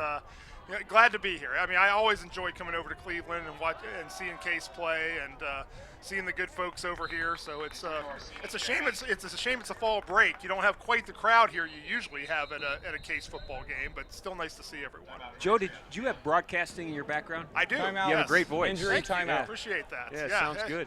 I was a legend in my own mind in Okay. broadcasting, Ron, but a little bit early on. But Where'd you go to school, and were you doing it in college? I went to Robert Morris over in Pittsburgh. Pittsburgh, yeah. And actually, I didn't do it in college, even though I was a communications major. But I did DJ weddings and things like that just to get through college, just make some money here and there. So Good for you. Yeah, it was. What you have to do early on to get through, if you know what I mean. So, Joe, what brings you here today? Well, part of my role is I get around to all of the PAC campuses during the fall semester, and we've been growing and grew again this year. So we're up to 13 schools, 11 full members, and then Case and Carnegie Mellon being affiliate members in football. So this is my first stop of the day. I'll actually be heading over to Teal over in Greenville, PA tonight. They've got a night kickoff against Waynesburg. So how long of a drive will that be for you? Probably about an hour and 20 minutes, something Wow. like that. It's not over to Greenville's not too bad from here. So I actually grew up around in the Pymatuning Lake area, right on the Pennsylvania-Ohio line. So grew up a Cleveland fan and came over here quite a bit as a kid. That's Sean Michael James, the fullback, out of the backfield. I don't know if if he was went down. Yeah. I think he might have a case on that He one. is saying the same thing we are. I mean, he went up and over, but I don't know that his knee ever hit there. Let's take a look at it. The Pymatuning area, I've camped many times. Have you? Okay, Pymatuning great. Lake. I grew up on the Pennsylvania side of it, but my dad was a Browns fan, so I became a Browns fan. I've cursed him for it ever since, of course. Yeah. But it's been rough the last decade, maybe more. But we used to come over as a kid to the old stadium and come over 322 to Mayfield Heights and then bring the East Shore way in, and that was as a kid that was a great memory growing up. So how old are you? 52. So you and I are of the same era. I'm 57. So we watched those teams together, and they were real good teams. I have some of my best memories growing up. My best friend and I would come over at Old Municipal Stadium and sit in the outfield in that first row for like a $4 ticket. Yeah, here it is. Let's see. He never went down. I don't think he went down. No, he never did. Yeah. That's one of those anticipation whistles, I think. Did you say $4 ticket? Oh, back in the day, absolutely. Yeah. And general admission out in left right field. Oh, I love going over to old Muni Stadium. This is Saxton in the shotgun. He'll hand it off to Orsini with blockers in front of him. And Antonio, I think he tripped over the 15-yard line. Trying to cut it back to the right side. He had space on the right side. Antonio, obviously a great player for this team for several years, and one of the many players coming out of the Western Pennsylvania area. I think one thing Greg's done very well is, recruiting kids over there by saying, hey, your family's going to get to see all your road games. We're coming to Western PA for all of them, and you can see it reflected in their roster. Orsini's from Pittsburgh. Blamer, their left tackle from Pittsburgh. Just looking across the roster here right now quickly. Drew Saxton from South Fayette. Yep. Oh, there you go. And there's a touchdown, Spartans, and that's Riley Nurick. Yeah, just made one man miss, and it was off to the races here. Saxton, of course, right on the money with the throw. You can hear just see one juke move, and it's off to pay dirt. Yeah, beautiful move by Riley Nurick. That quick pass out in that immediate flat oftentimes doesn't work because, as you said, Joe, you gotta make that first defender miss. That's right. And that time he did. And just another really efficient drive for this Spartan offense. This is Rhodes. The point after touchdown is up and good, and with 12 minutes and 50 seconds left to play in this third quarter, the Spartans improved the lead to 24-0. So, Joe, I think maybe the elephant in the room question. Sure. If Grove City wins today and they win out, although they're losing to Westminster. They are. That's correct. Yeah. If Carnegie Mellon wins until the final week of the season here at Case, and if Case wins out, if Case beats Carnegie Mellon, and Carnegie Mellon and Grove City and Case all have one loss. Sure. And Carnegie Mellon beat Grove City beat Case Western Reserve, and Case Western Reserve beat Carnegie Mellon. What happens? If it's one of those situations where they have one loss each, they've all beaten each other, so they're 1-1 head-to-head. And there's no perfect way to do this, but what our coaches settled on several years ago, those 3 games, it will be scoring differential. So basically, who has the best plus-minus in the wins of those games. Gotcha. So it would basically come down to that last game, which it looks like it's going to do anyway between Case and Carnegie Mellon. Because the Spartans lost by a point to Grove City, That's so right. that is actually That's in actually their favor. in their favor, right. So assuming, and let me think, Carnegie Mellon beat Grove City by 7. So you could do the math of what you would have to do. If everything plays out and the Spartans win, then that would be in their favor. They would be more than likely. Yeah. And now I will say, I just checked before I came in here. 4th quarter, Westminster on top of Grove City, 24-7. So if that's the case, then now we're heading towards a mano-a-mano heads-up matchup potentially between Case and Carnegie in the Academic Bowl. And the 36th Academic Bowl, and they wouldn't want it any other way, right? And if that's the case, I'll be back here for it with the PAC trophy in hand. You should join us on the broadcast when you come back. I'd love to, absolutely. Quick handoff's going to pick up 2. You know, in the first half, this Spartan defense, they ran 19 plays, Bethany did. 47 total yards. That's just over 2 yards a play, which isn't good. That's what I noticed about this Case team this year is just the improvement on the defensive side of the ball. You know, a year ago, after they had gone so long with not playing, you saw some holes there. Oh, it's pick 6, and this is a pick 6. And walking into the end zone for the Spartans is DJ Wolf. Touchdown, Case Western Reserve. And you can see it in the Bethany players here, just getting a little disheartened. I actually thought Bethany hung in there well in the first half. They weren't able to move the ball well, but their defense did some good things. They got some stops deep in the territory. But boy, that's just a crusher when you get that pick 6 when you're trying to get something going there. I completely agree with your assessment of Bethany in the first half. I thought they probably should feel very good. As to, obviously not offensively, but defensively, they did a really nice job against the high-powered scoring Case Western Reserve team. Brandon Robinson, the head coach of this, he's the first-year head coach of this Bethany team. And I have to tell you, Ron, he's done some nice things. I really think he has. Any new coach is going to need 3 to 4 years to get his players in place, his system in place. But I think he's really, what I've seen that they've done fundamentally, I think he's trying to build a foundation.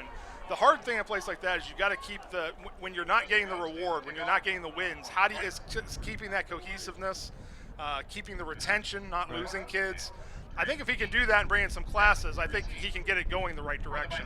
Well, they've been completely outsized today. Sure. And because of that, I really think they've played well even with that. Coach Debelak talked pregame to us about, obviously, the respect that he has for Coach Robinson. He knew him at Baldwin Wallace when he was the offensive coordinator and the quarterback coach. But Coach Deb's also very big fan of the defensive coordinator for Bethany. Absolutely. And that was proven true in the first half. Yeah, you saw it. They had some big plays, made some stops, and did some really good things, I thought, in the first half. And so now it's you're reaching that point in the game where you try to keep things positive. You look for your victories where you can if you're them. And, it's tough because you're going up against a team. I was talking to some folks over in the kind of the development area. I said, the thing that I always say about Coach Debelak, he's so efficient in how he coaches. Right. I mean, in every way, there's just efficiency. And so because of that, you just don't see those gaps, those holes that you can attack. You may outplay them, but you're not going to find any chinks in the armor, so to speak. Rhodes, I don't know what he had for breakfast this morning, or if he was rubbing some sort of special cream on his left leg, but he is kicking the ball like I have not seen him kick it today. Yeah. We don't have inspired by fall break, I guess. Yeah, we don't have a dome here where we could blame it on either the open air. Did you see what Aaron Boone said about the Yankees' inability? I did. Oh my goodness. I feel so bad for those $250 million Yankees. They're so aggrieved. Yeah, reference to the fact that they weren't able to hit home runs in Houston because they had the dome open. So Bethany with some work to do. And they'll go to Hodo, and he gets absolutely nowhere. You know, you talked about watching this defense develop over this year and even from last year. Last year, you know, the Spartans had a defense that I think of the 11 players, 8 of the 11 were actually in their first year of college football. That's right. Because of the COVID season, when the Spartans didn't play in the spring. So those freshmen were sophomores, but they were really freshmen, and then the incoming freshmen.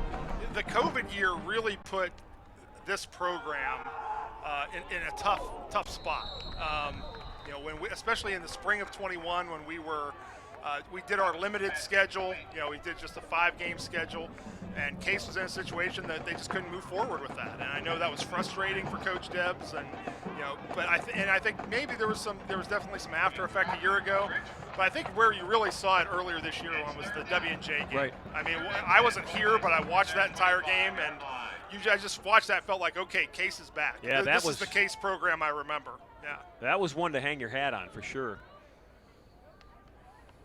3rd and 10. That Spartan defense staying tough, although some running room for Robinson. He's going to get the first down, and he's tackled at the 37-yard line. So credit Marquise Robinson with seeing the open field and taking advantage of what the defense gave him. Nice cut, too. I mean, it looked like he had some room to the left, cut back right, and got the first down. And you know, again, when you're Bethany and you're a first-year head coach and you're trying to find those little victories just like that.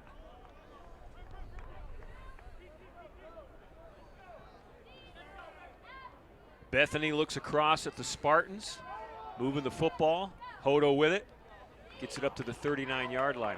So you mentioned, and is there a fumble on that play? No, they're going to say the ball was down. He was down. Yep. You mentioned expansion in the PAC. Next week, Spartans go to Allegheny. Correct. Yeah, we're thrilled to have the Allegheny Gators back. Just for the fans that don't know, obviously Case has a long history in the PAC going back to its founding. Allegheny does as well. They were members of our league from 1958 to 84 before leaving and joining as a charter member of the North Coast Athletic Conference, of course, which was based here in Cleveland. Dennis Collins, the longtime commissioner there. But just in this past year have decided to come back to the PAC. I think there are a number of reasons for that. I think they feel like competitively it's a good fit for them.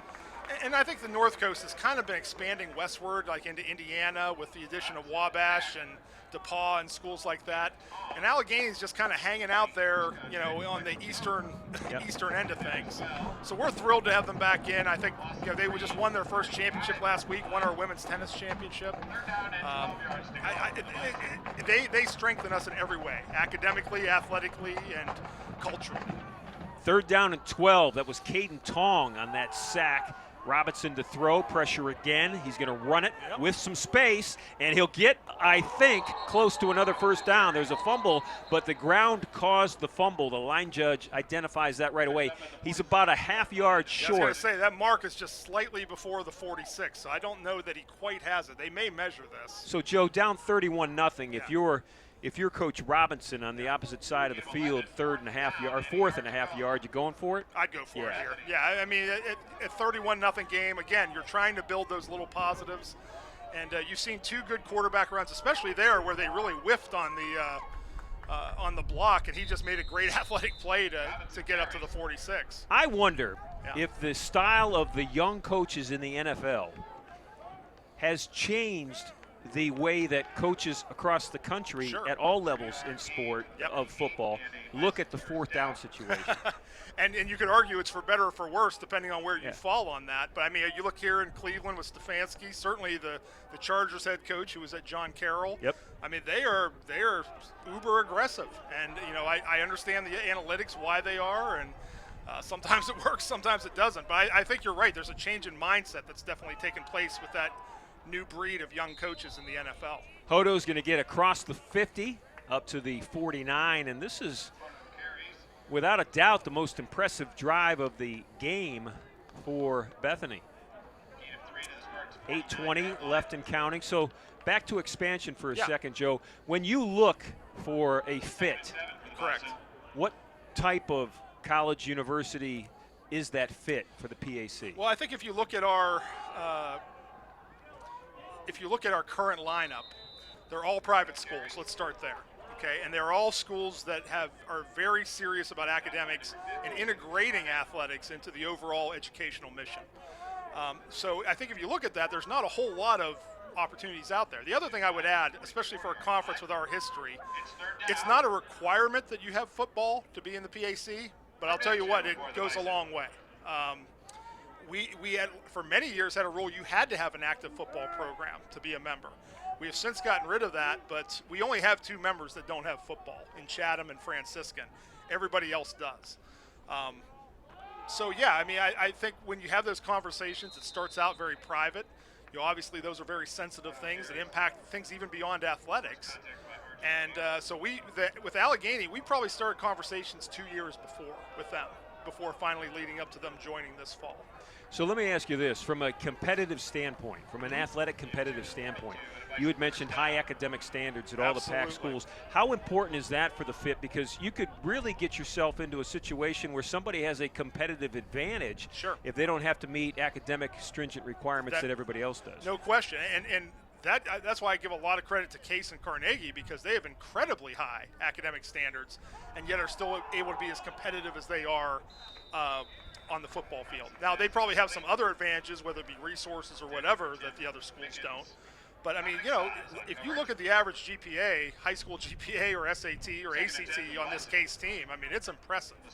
So, every school has challenges to get through, but your point is a good one. There is a level playing field in that every one of these schools has very high academic standards, is very serious about it, and that reflects what you see on the sporting field. Bad luck there. Fullback had the football and he had running room, but he got tripped up. That was Charlie Mills, who we've seen a little bit of today. And we got a Bison offensive lineman down as well. That's 61. Timeout. Injury timeout. On the field holding his right hamstring, maybe his calf, is Tyler Pierce. And that offensive line is a work in progress right now for Bethany. I think they'll tell you that. The Spartan defensive side will certainly tell you that. It's one of the reasons we see a lot of running and a lot of read pass option from their quarterback. Right. They don't have the level yet to block for an extended period of time for a drop back passer. But getting back to expansion, it's one of the things we really focused on. When I first came in as commissioner, I think there were 7 schools in the league. St. Vincent and Geneva came in, Chatham came in, and then we've added in recent years Franciscan, Allegheny, Case and Carnegie came back as affiliate members in 2014. So, I mean, I think we've kind of built to where we want to be. Could I see us maybe getting one school bigger? Possibly. I couldn't see us getting much bigger than that, though. If you get to 12, you can do some interesting things. I mean, you can do divisions, you can do potentially a championship game, but it would have to be the right one. We're not going to just add a school just to get to 12. Joe, as we're looking at 3rd and 8 here for Bethany, what are some brag points for you in the PAC right now? Some things, and it doesn't necessarily have to go as a penalty flag is thrown. It's a motion penalty on the Bison, so they'll make it a 3rd and 13. Snap. But false start. Offense, number 8. But things that penalty, you're really proud of that are happening right now. I would say the biggest thing we hang our hat on is the Academic All-America program, especially with football. During the COVID year, there were 50-some Academic All-Americans named for Division III, and that's out of 25 conferences. 11 of them came from the PAC. Wow. Including at Case, including at Carnegie Mellon. I mean, what we see are these kids who are academic and athletic superstars. And so that's what excites me the most. It's not just that there's a nice completion. It's not just that they're great athletes and they can make great plays, but to see what they do in the classroom, to see the postgraduate scholarships they get, to see where they go on to success in their businesses and careers, that's what's the most heartwarming for me. That was Deion Parker with that big catch on 3rd and 13. Your story just now made me smile because it reminded me, and that's Hodo who slips as he tried to cut from the right to the left. Years ago, I was talking to Coach Bill Sudik, who, of course, is a legend here. Right. And, he was a long-time not only track and cross-country coach, but basketball coach. And this track's named after him. There's a bronze bust of him as you walk into the gym in the Veal Center. And Coach Sudik said to me, he said, Ron, I haven't coached anybody that's made it to the NBA, but I've coached a lot of CEOs of business, surgeons, doctors, lawyers, and he just went on with those high-profile type positions, engineers that, are born at a school like Case Western Reserve. Absolutely, and it's funny, I could see Coach Sudik saying this. I've heard several coaches in the PAC say it when they're really successful and somebody asks them, how do you compare this team to your past great teams? And a lot of times they'll say, well, we need to wait 20 years to see. And what they mean is, obviously they're great athletically, but let's see what they do when they get past their college. And it's just like you said, they're your leaders in your community. They're your business owners. They're your leaders of community organizations. That's when you really see who is taking the lessons that they got in their 4 years on campus and made the most of it. 3rd down and long again, 13 again, and this pass is too high, and it's incomplete as it sails out of bounds. That was Trey Dean who tried to go up and get it. And this is, again, a 4th down situation that down 31-0, and you're actually enjoying some success. Yep. They're going to go ahead and continue to do this. I think if you're Bethany, you've got to take a shot here. It's 4th and 13, low percentage, but you're at the 30-yard line, and you've made some good things happen on this drive. If you can, find a way to keep it going, I think they're going to take what they can here. Joe, the sun at this time of the afternoon is beating right into the glass on us right now, and I will not think less of you as you have sweat on your face if you loosen that tie and take the jacket off. I appreciate that. Thank you. This guy is a tough commissioner. I can tell you that right now. It is not cool in this broadcast booth right now. So that's a 4th down stop that works for the Spartans, so they're going to get the football back. Were you an athlete? I was a high school athlete. I did not play in college at all. I played basketball, baseball, and golf in high school. And thought about playing baseball at Robert Morris when I went there, and then they dropped the program the year before I came, so that kind of made my decision for me. It's a funny story. I was not a sport management major at Robert Morris, and they're really big on that.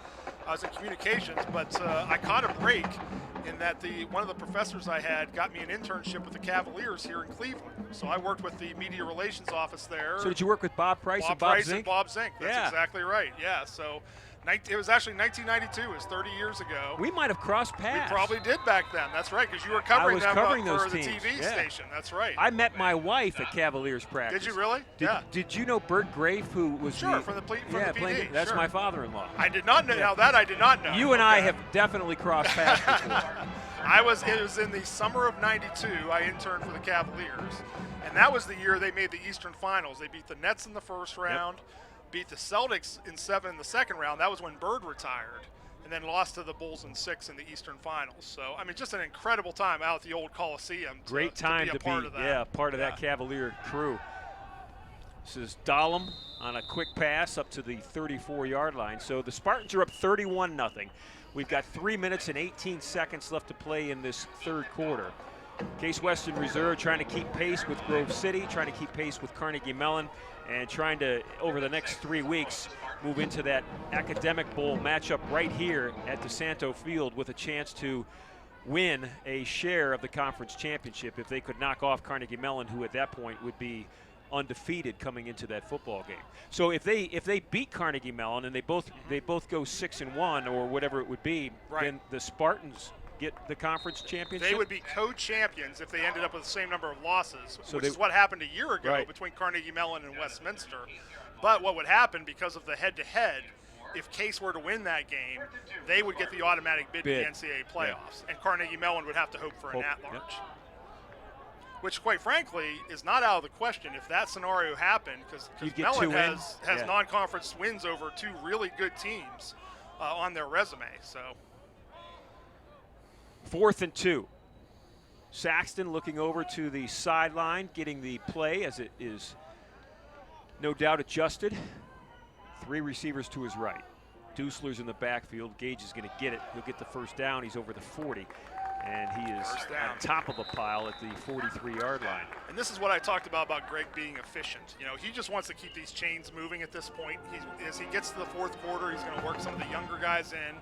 You want to do everything you can to avoid injuries to your key people down the stretch here. And also, he's not going to be a guy who's looking to run things up. He's not looking to embarrass anybody. He's very wise how he approaches these end-of-game situations. And you know, short of the pick six, Bethany has made Case Western Reserve work for every one of their points today.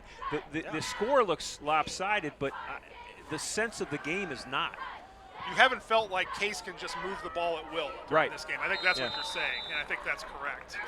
Sean Michael James. My partner Andrew Rossman likes to joke that when Sean Michael gets that pass out of the backfield, big fullback for Case, that's all he needs. That's right. It's over. You can get him a slice of pizza or chocolate chip cookie, whatever his favorite snack is, because he's earned it. I'll tell you what, a fullback like that's worth their weight in gold, aren't they? I mean, when they're that reliable. 5'9", 200 pounds. From Lake High School in Hartville. Matt Christopher was a linebacker at Uniontown Lake a long time ago when I was covering a lot of sports in northeastern Ohio. That's a name that I remember. He was all Ohio. Inside a minute to play. Quickly out to Dusler. Gage. That's nice. To the 40, to the 30. He's on his feet. Tiptoeing down the sideline. Cuts back in. And that's a 49-yard touchdown. How about that? Mr. Touchdown, Gabe Dusler. It'll go as a pass reception, but that's a long way to run. There's the big move right there. He just takes a great route here. Makes a couple of guys miss, breaks a tackle there, and then the cut back here at the end is the thing. It looks like he's going to go forward, but takes the hard cut, and it's pay dirt time for the Spartans once again.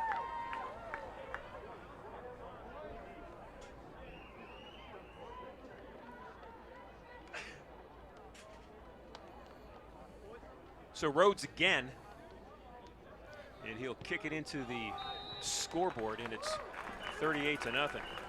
We've got 35 seconds left with you, Joe. Okay. Any thoughts? Any parting thoughts? I'm excited for the end of this year. I mean, I think you're right. I think that potentially the Academic Bowl, I mean, it's always a great event, and it's a wonderful tradition that those schools have. But I think if the PAC title ends up being on the line between these two schools, that's going to be a big deal over here. And I look forward to it. I think, you know, it's funny, since both schools came in as affiliate members in 2014, they've been in the mix, but they really haven't won that many PAC titles. Case won in 17 and 19, right. And then Mellon shared with Westminster last year. I think this will be the first time where both teams could potentially come into that feeling, having a chance to come away with the trophy. So a lot of football obviously to be played the next 3 weeks before we get to that point. But if that does turn out to be how it plays out, I'm excited to see it over here in 3 weeks. That game's on November 12th. Yep. It's a 2 o'clock game, just like today. Yep. Coach Debs doesn't like midday games when the sun's shining out. If it's I cloudy, understand. he likes it. But if you've been down on that field at this time of the day, you look this way at all, and you don't see anything. It's tough. It's tough.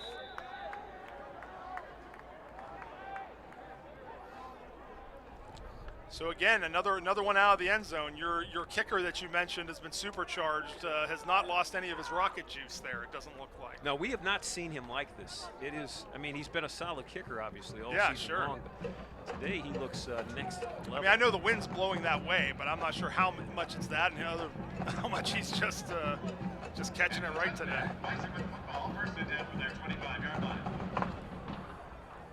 So do you have a game plan for your road trip to Teal this afternoon? I do. Back to Mayfield Heights, and 322 all the way over. It's like the same route I'd come back from when I'd come over when for you were coming from home. Ball games and concerts here when I was a kid. So yeah, it'll be like old home week driving 322 back to Pennsylvania tonight. Well, the pack works perfect for you, doesn't it? It does. Yeah. It's home for me. I mean, growing up where I did. My mom's a Teal graduate, and I played midget football in their field when I was a kid. Things like that. Just this is home for me. I tell people that all the time, and I'm just really proud of this league and the schools in it, and the growth and the development we've been able to have. Joe, thanks very much. Ron, my you pleasure. took us through that whole third quarter. You have a future in broadcasting. Thank you, sir. You did a great job. Thank you for your coverage of Case football. We appreciate it very much. Our pleasure. All right, take care. Thanks for being here. The commissioner of the pack joining us in the third quarter, and we thank Joe for that. It was fantastic. We're going to take a break. Andrew's going to put on the headsets. He'll be back for the final 15 minutes. I'm going to get a drink of water, and we'll be right back.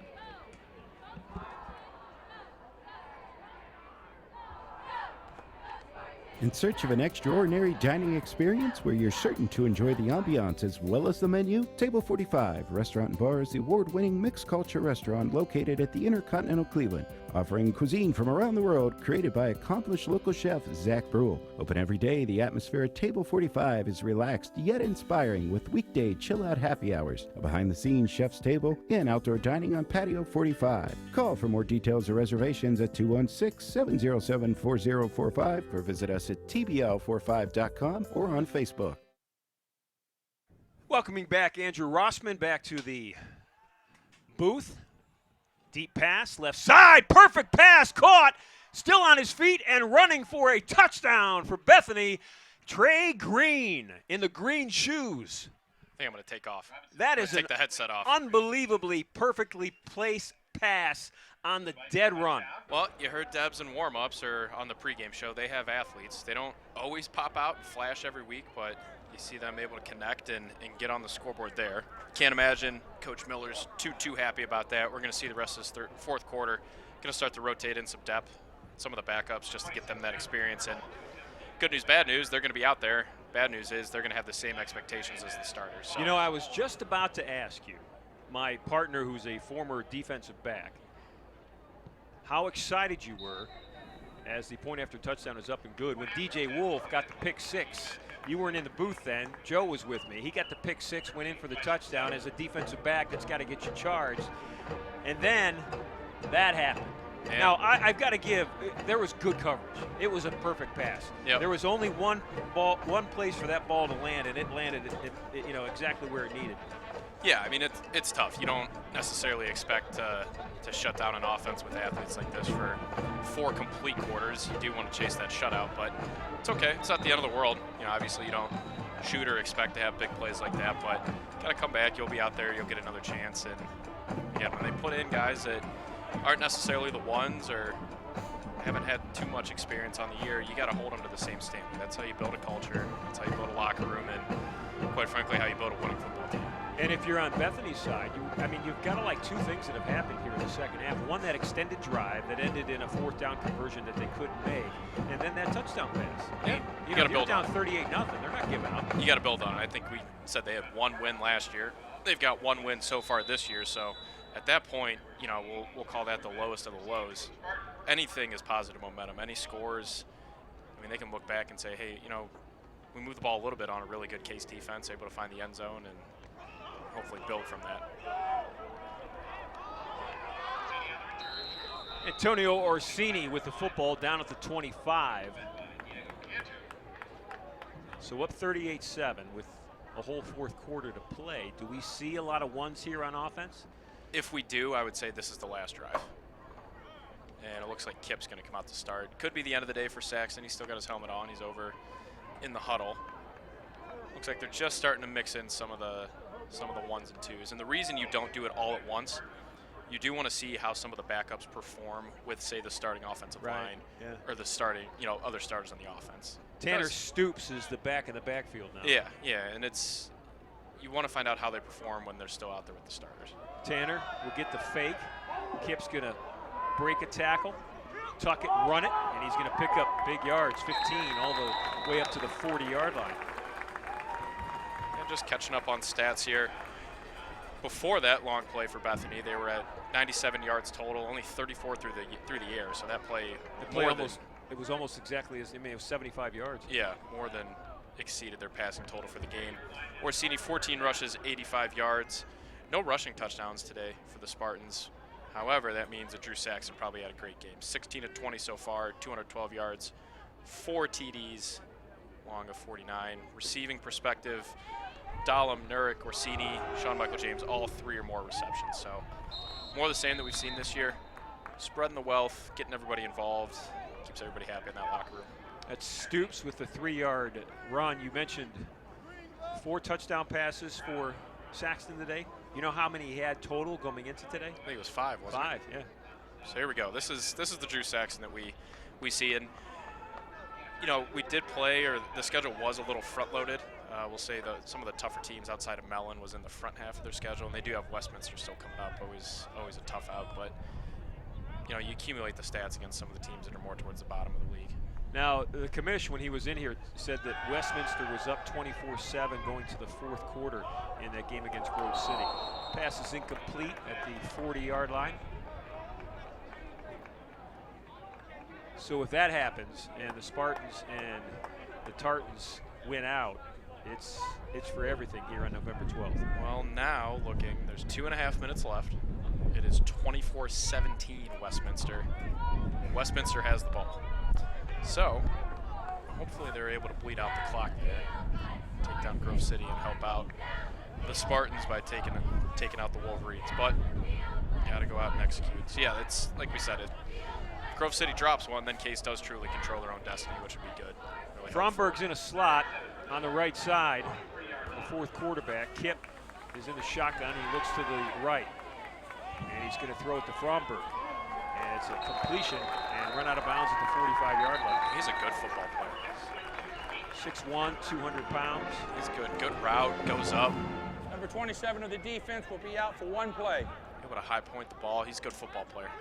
And he can throw it. We've seen it in the past. We've seen it in warm-ups. We've seen it last year. He can spin the ball if and when he needs to. So this is the future with Kip and Fromberg. Yeah. Next year I would say it's probably some form of those two guys, and then you sprinkle in Aaron Phillips as well, and it really gets fun.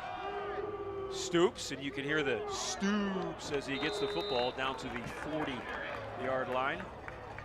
This is probably the most fun you have as a football team. When you put in the work, you're able to build a big lead. Then you can start putting in some of the backups, and it's a good sign that the sideline's still into it. Those are your guys, those are your brothers out there. Rooting for them to get the chances and capitalize. Caden Parlett now in the game. He's at the tailback spot. He has spent most of his time in the slot in that jet sweep.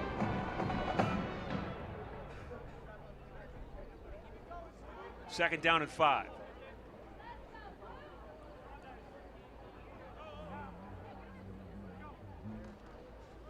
Parlett straight up the middle.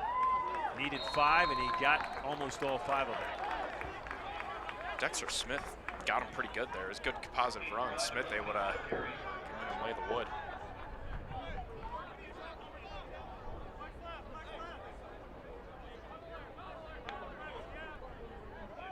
Jack Breyer, number 23, has now checked in, and he'll line up as a blocking back. It's 3rd and 1. See if they run behind Breyer.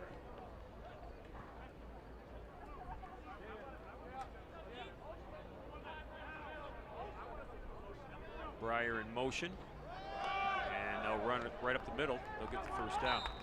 Nice. Keep the ball moving. Doesn't matter who you got in there. It looks like kind of a hodgepodge of starters on the offensive line, getting some backups in, but looks like they got the right mindset. Put your head down. The last 11 and change for this game, it's going to be very run heavy. It's Parlett right there in your shot, number 21. Spartans with the football at the 33 of Bethany.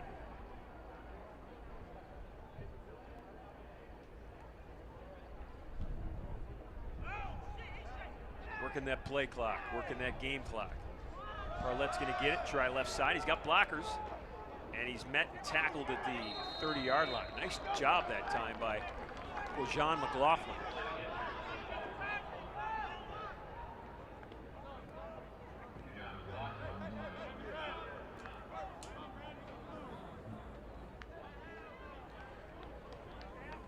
Spartans hit the road next. After what will end up a victory today, they're actually on the road for 2 games. They're at Allegheny on October 29th, and then at Westminster for an afternoon game before they come back home on November 12th to take on Carnegie Mellon. Good little hole. Parlett's a good little player. We saw him early get mixed in, get some action on the jet sweep. Now he's getting straight handoffs, and for the most part, it's been positive yards, 5-6 a carry. That's an 8-yard carry.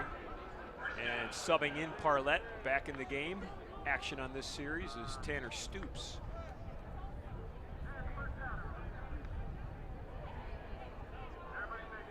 Nice, slow, purposeful drive, taking that Snap count all the way down to inside 10 seconds before they run the play. The screen left.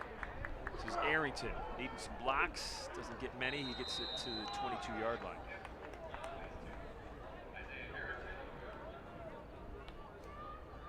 Now looking elsewhere, it looks like Grove City has the ball. 2 minutes left, down 7. They need to go 84 yards to tie it up. So we will keep you in the loop on that one. Well, if they had Patrick Mahomes, all they'd need is, what, 15 seconds? 13. It was 13. 13 got it done. Second down and 9. Ian Kipp, the sophomore quarterback out of Mentor. He's going to keep it on the draw. There was a hole and it closed quickly. Gets it up to the 17. I thought initially that he may have a chance to go all the way with it. Yep. Interested to see where he ends up as far as final rushing yards. Coming into the fourth, he had 6 for 18. It seems like a lot more than that.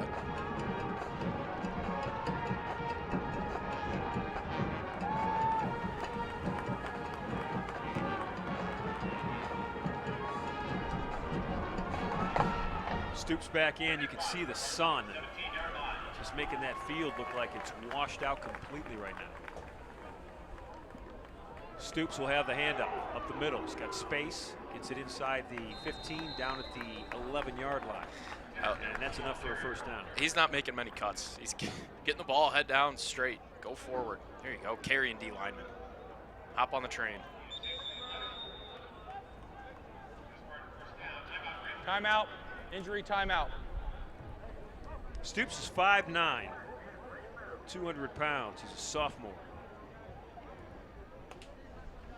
Southeastern High School. Coach Deb's got the crew all huddled up. Here's a look at this very bright Saturday afternoon. I can't believe it's October. It's almost November, too. It's smoking hot, at least in our booth.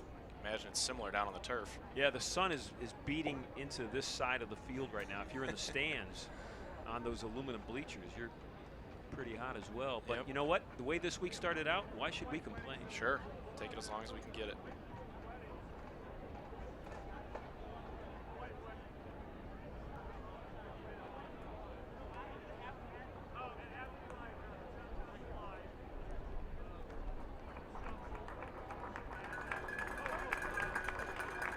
Injured player getting a walk off the field in this series over time. Bethany actually holds the advantage. They have 13 wins to 8 for Case.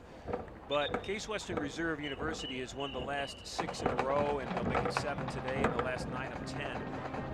This history dates back to like 1965, and all of the Bethany wins came before 1982.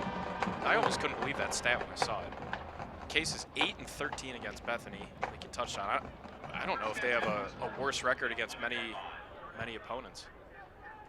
Bethany at the time, in the mid-60s and 70s into the early 80s, was a NAIA powerhouse.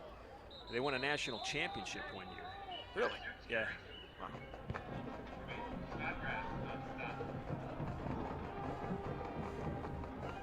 Yeah, but as you touched on, it's been all Case in recent meetings. So I know there's been a couple games where Bethany draws the unfortunate task of playing Case on homecoming. A couple times they've played after a bye too, and Case has been dominant. As is the case today. Spartans were off last week.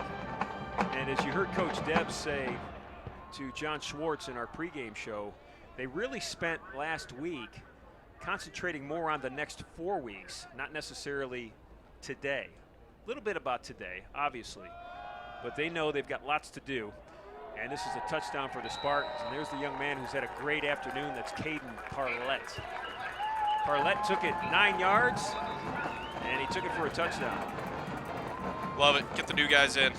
Get them in, get the experience, and on top of that, get them in the end zone. It's really, really big for building confidence. Well, how fun for Parlett to get a touchdown today. First-year player out of Napa, California. Maybe his family's watching today. If they are in Napa, they have seen a really good breakout day for first-year player Caden Parlett. Yep. Yeah, he's been great. He's been great. This game has really changed in the second half. It was 17-0 at halftime, but as you and I talked, Andrew, it really didn't feel like a 17-0 in control type of game. But that has changed here in the second half. It's now 45-7 with 7:02 left.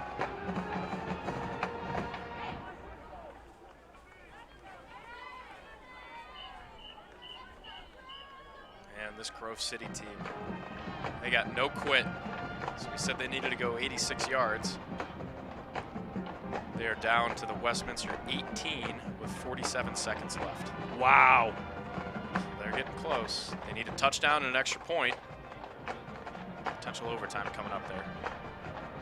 They were down 24-7 In the fourth quarter. In the fourth quarter, with not a lot of time left. I think it was about 6 and change.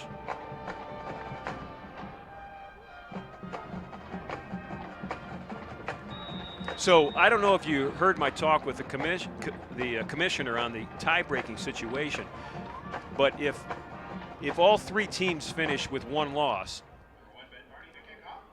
the coaches voted a couple of years back to go with point differential in those games, and the Spartans would put themselves in great position to be declared conference champions. Because they lost by 1 point. Exactly. Yeah. Interesting. Well, let's hope that it doesn't get to a tiebreaker.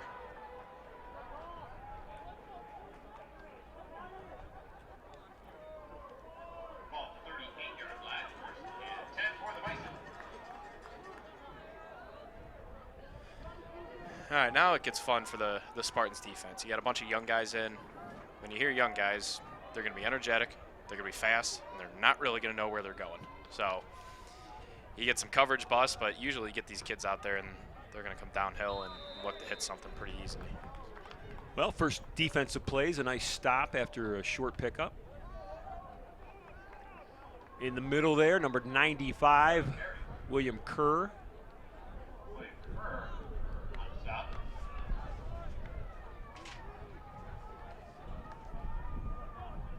Kerr, a junior out of Rochester Hills, Michigan.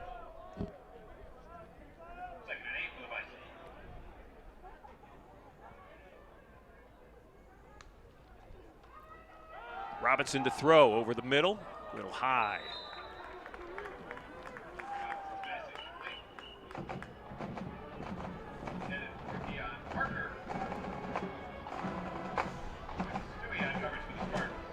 Good play by Stewie there coming down.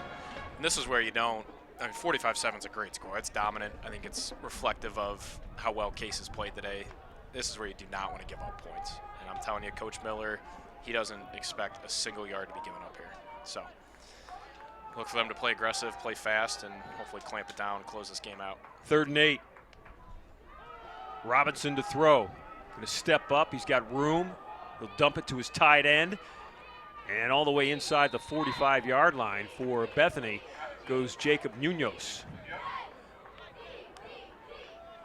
So they needed 8, and they got more than that. Tick, tick, tick. Going under 6 minutes left. Bethany and Case each 3 timeouts. Don't expect to really see a lot of those used. Just kind of go normal flow of the game to close us out. Pass batted down at the line of scrimmage. And reaching up and batting down that pass was Daniel Obloy. I think it was Daniel. Yep. There we go. Yeah, good job. D-line, they're either getting to the quarterback or getting their hands up. Probably the 2nd or 3rd tip pass today.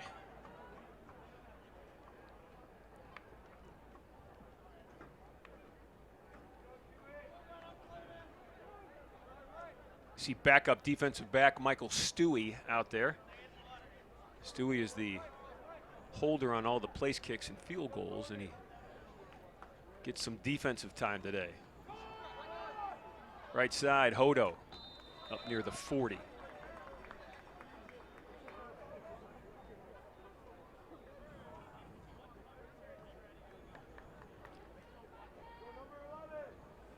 Samuel Ward lined up at a cornerback spot. Samuel wears number 6, first-year player out of Pittsburgh, Mount Lebanon High School. And I have good news. Westminster has closed out Grove City. Grove City had a throw to the end zone from the 15 at the buzzer and wasn't able to complete it. So that is a positive result for the Spartans. They got to take care of their business, and then hopefully in week 11 at home here against Carnegie Mellon, they'll be playing for the title. Deion Parker needed 6. He got 7 on that pass catch. So the chains move again. We're inside 5 minutes. You got to walk to the booth next door, tell the PA announcer to announce that Westminster score.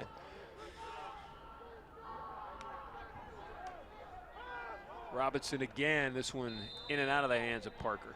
You know, Robinson's not that big. Certainly not the tallest or heaviest out there. He can throw it pretty well. I watched him in warm-ups. He was throwing basically standing 40 yards, 45 yards. I mean, that's without a run-up. Yeah, and he struggles with getting it over the D lineman, just being a shorter guy. It's hard to see the passing lanes, but when he's had to drive a ball to the outside on these comeback routes or outs, it's been pretty good zip on it. 5'8", 150. He's a senior out of Miami Gardens, Florida. Came in today with 8 touchdown passes, added another one today. He's got 9. He's going to step off under center with 4:43 to go. Throw, middle field, almost picked. That was Stewie.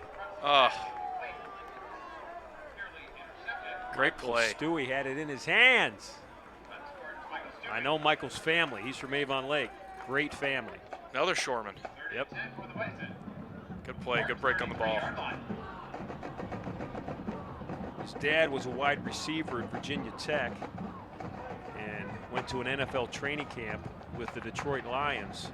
So he'll talk to young Michael about catching that football. I know you're a defensive back, son. Yeah. Well, that's why he's a defensive back, not a wide receiver. Robinson in trouble. 3rd and long, lofts it to the end zone. Oh, no! Almost a great catch by Green. I can't believe it was even that close.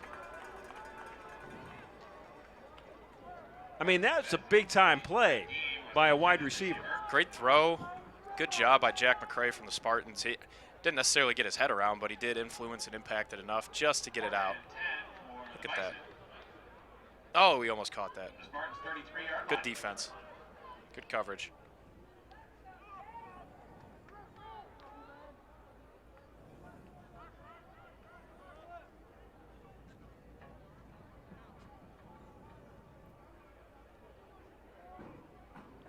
Fourth and 10. Robinson deep again, Green deep again, and just over the outstretched left arm of Trey Green. Good defense. Keep him off the board. Green can get down the field. They can run. Back to your point of athletes. They can run. They just haven't had any firm pocket. They haven't had any time to let plays develop, and you can start to see if they are able to put it together. They got guys on the outside that can make it happen.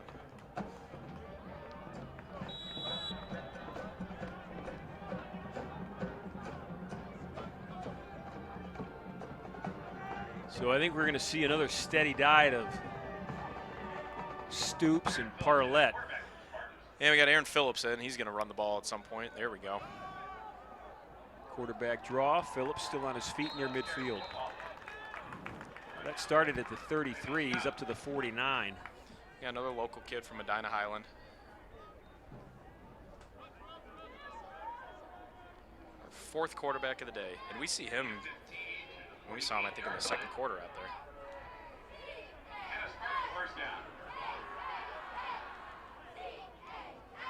Now in at running back, Jack Breyer. Breyer standing to the left of Phillips.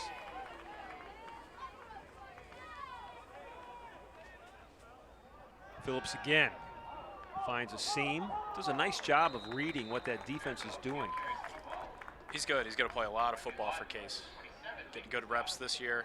Learn the offense, go in, pick up some positive yards on the ground. Underrated part of the team. He's the holder on place kicks. But I would imagine as Drew Saxton, finishes up his last year in the program, looking ahead, we got Not one, not two, but 3 quarterbacks that it looks like Coach Debs is comfortable putting out there.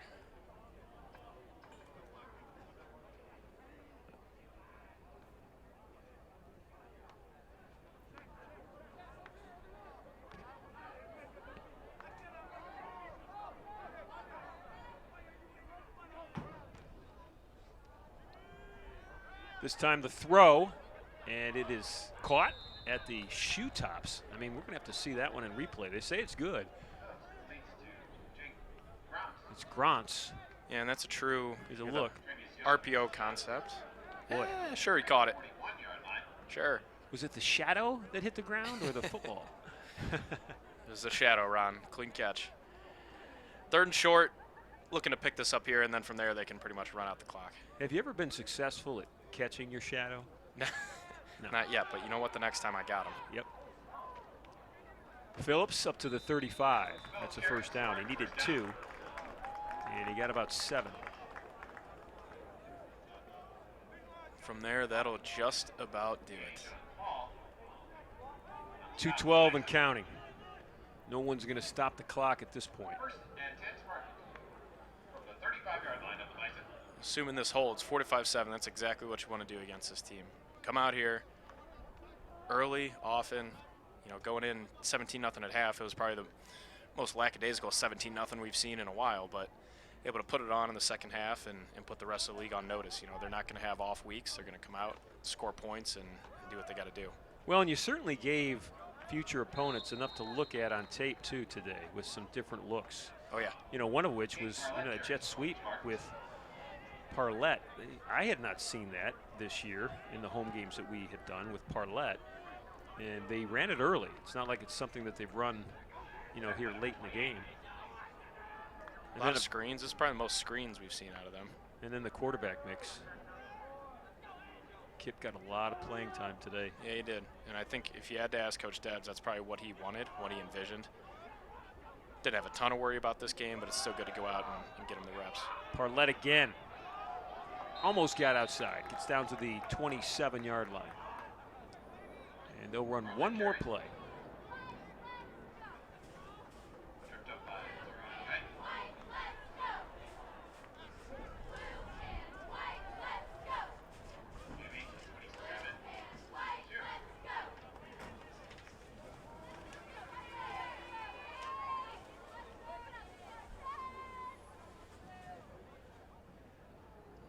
One final play. Go find the end zone. Get a touchdown.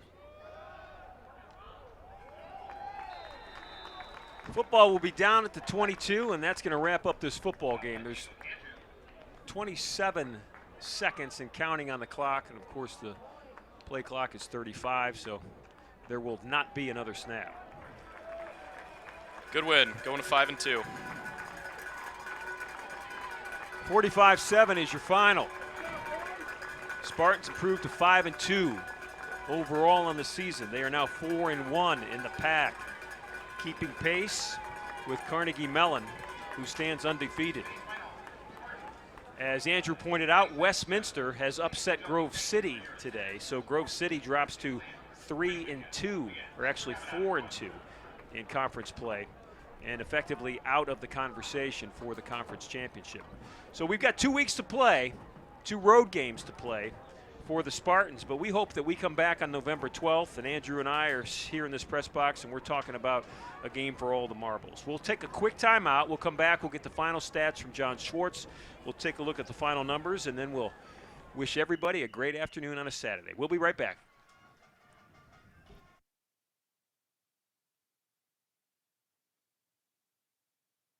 Intercontinental Suites has been transformed into much more than a hotel. It is a center of wellness and tranquility, featuring renovated suites, an expanded fitness center, and pure rooms for guests requiring the most allergen-resistant rooms on the market. C2, our Mediterranean-style restaurant and bar, accentuates the ambiance of relaxation and rejuvenation. Chef Omar Jones has designed a menu full of fresh, locally grown herbs and vegetables, along with a flavorful cuisine inspired by the beneficial Mediterranean diet. Call the Intercontinental today at 216-707-4300 or visit us at hotelsclevelandclinic.com or on Facebook. There's a look at the final score. A dominating performance today by the Spartans of Case Western Reserve University, 45-7. A lot of players scored today. You know, you've got Saxon Orsini, you've got a field goal by Rhodes, you've got Coyne with a touchdown pass, DJ Wolf with a pick six, Nurk caught a touchdown pass, Dusler caught a little dump pass, turned it into a 49-yard run. It'll go down as a reception for a touchdown, but boy, Gage's running ability was certainly fantastic. And then Caden Parlett, the first-year player out of Napa, California, late in the game with a big run for a touchdown. So if Coach Debs, as he gathers his crew, was looking to have some success today, not only in the victory column, but also, you know, seeing some different looks from some players, I think he has mission accomplished. Absolutely. It's the same thing each post game when we're looking at the stats. It's spread around. It's different receivers. They had 4 receivers with 3 or more receptions. Ian Kipp getting in there, 6 of 10 for 48 yards passing. Saxon, we touched on, 16 of 20, 212 yards, 4 touchdowns. Then old reliable Antonio Orsini, 14 rushes, 85 yards, averaging 6 a carry. That's outstanding. You look at the tackles, and you've got, you know, 2 of your defensive backs, Nate Sicalo and DJ Wolf, that are in the top 4 in tackles, and then down linemen in Caden Tong and RJ Ayers. Surprising no linebackers in there, but nonetheless, great crew on that defensive side, and boy, what a performance they did defensively today. Total offense for Bethany, they had 53 plays. They had 200 yards in total offense, but 73, how long was that touchdown pass? 74. 74 yards of that 200 were in one play in the third quarter. So defensively, they really stood them up and really, you know, just made their presence known. Yeah, it was dominant, all 3 phases. Really, really good win for Case Western, and you know, they're looking ahead. It's important to get this win, but they know now what's at stake, or they will know very shortly, and got to rack up the wins, do what you got to do to get to Week 11 and have everything to play for. So they've got Allegheny next, then they've got Westminster on the road, and Westminster knocked off Grove City today, so it is truly in the hands of the Spartans, their destiny, as they head towards what would hope to be a fantastic matchup for the conference championship against their rival Carnegie Mellon in the Academic Bowl here at DeSanto Field on November 12th. We want to thank our production team today, Mike Becker, our director, and the entire crew, as always, doing a great job. And for Andrew Rossman, my name's Ron Yantz. We want to thank you for tuning in for Spartan football every Saturday home football game. It is truly our pleasure to bring it to you. Final score from DeSanto Field: Case Western Reserve 45, Bethany Bison 7. Have a great afternoon, everyone.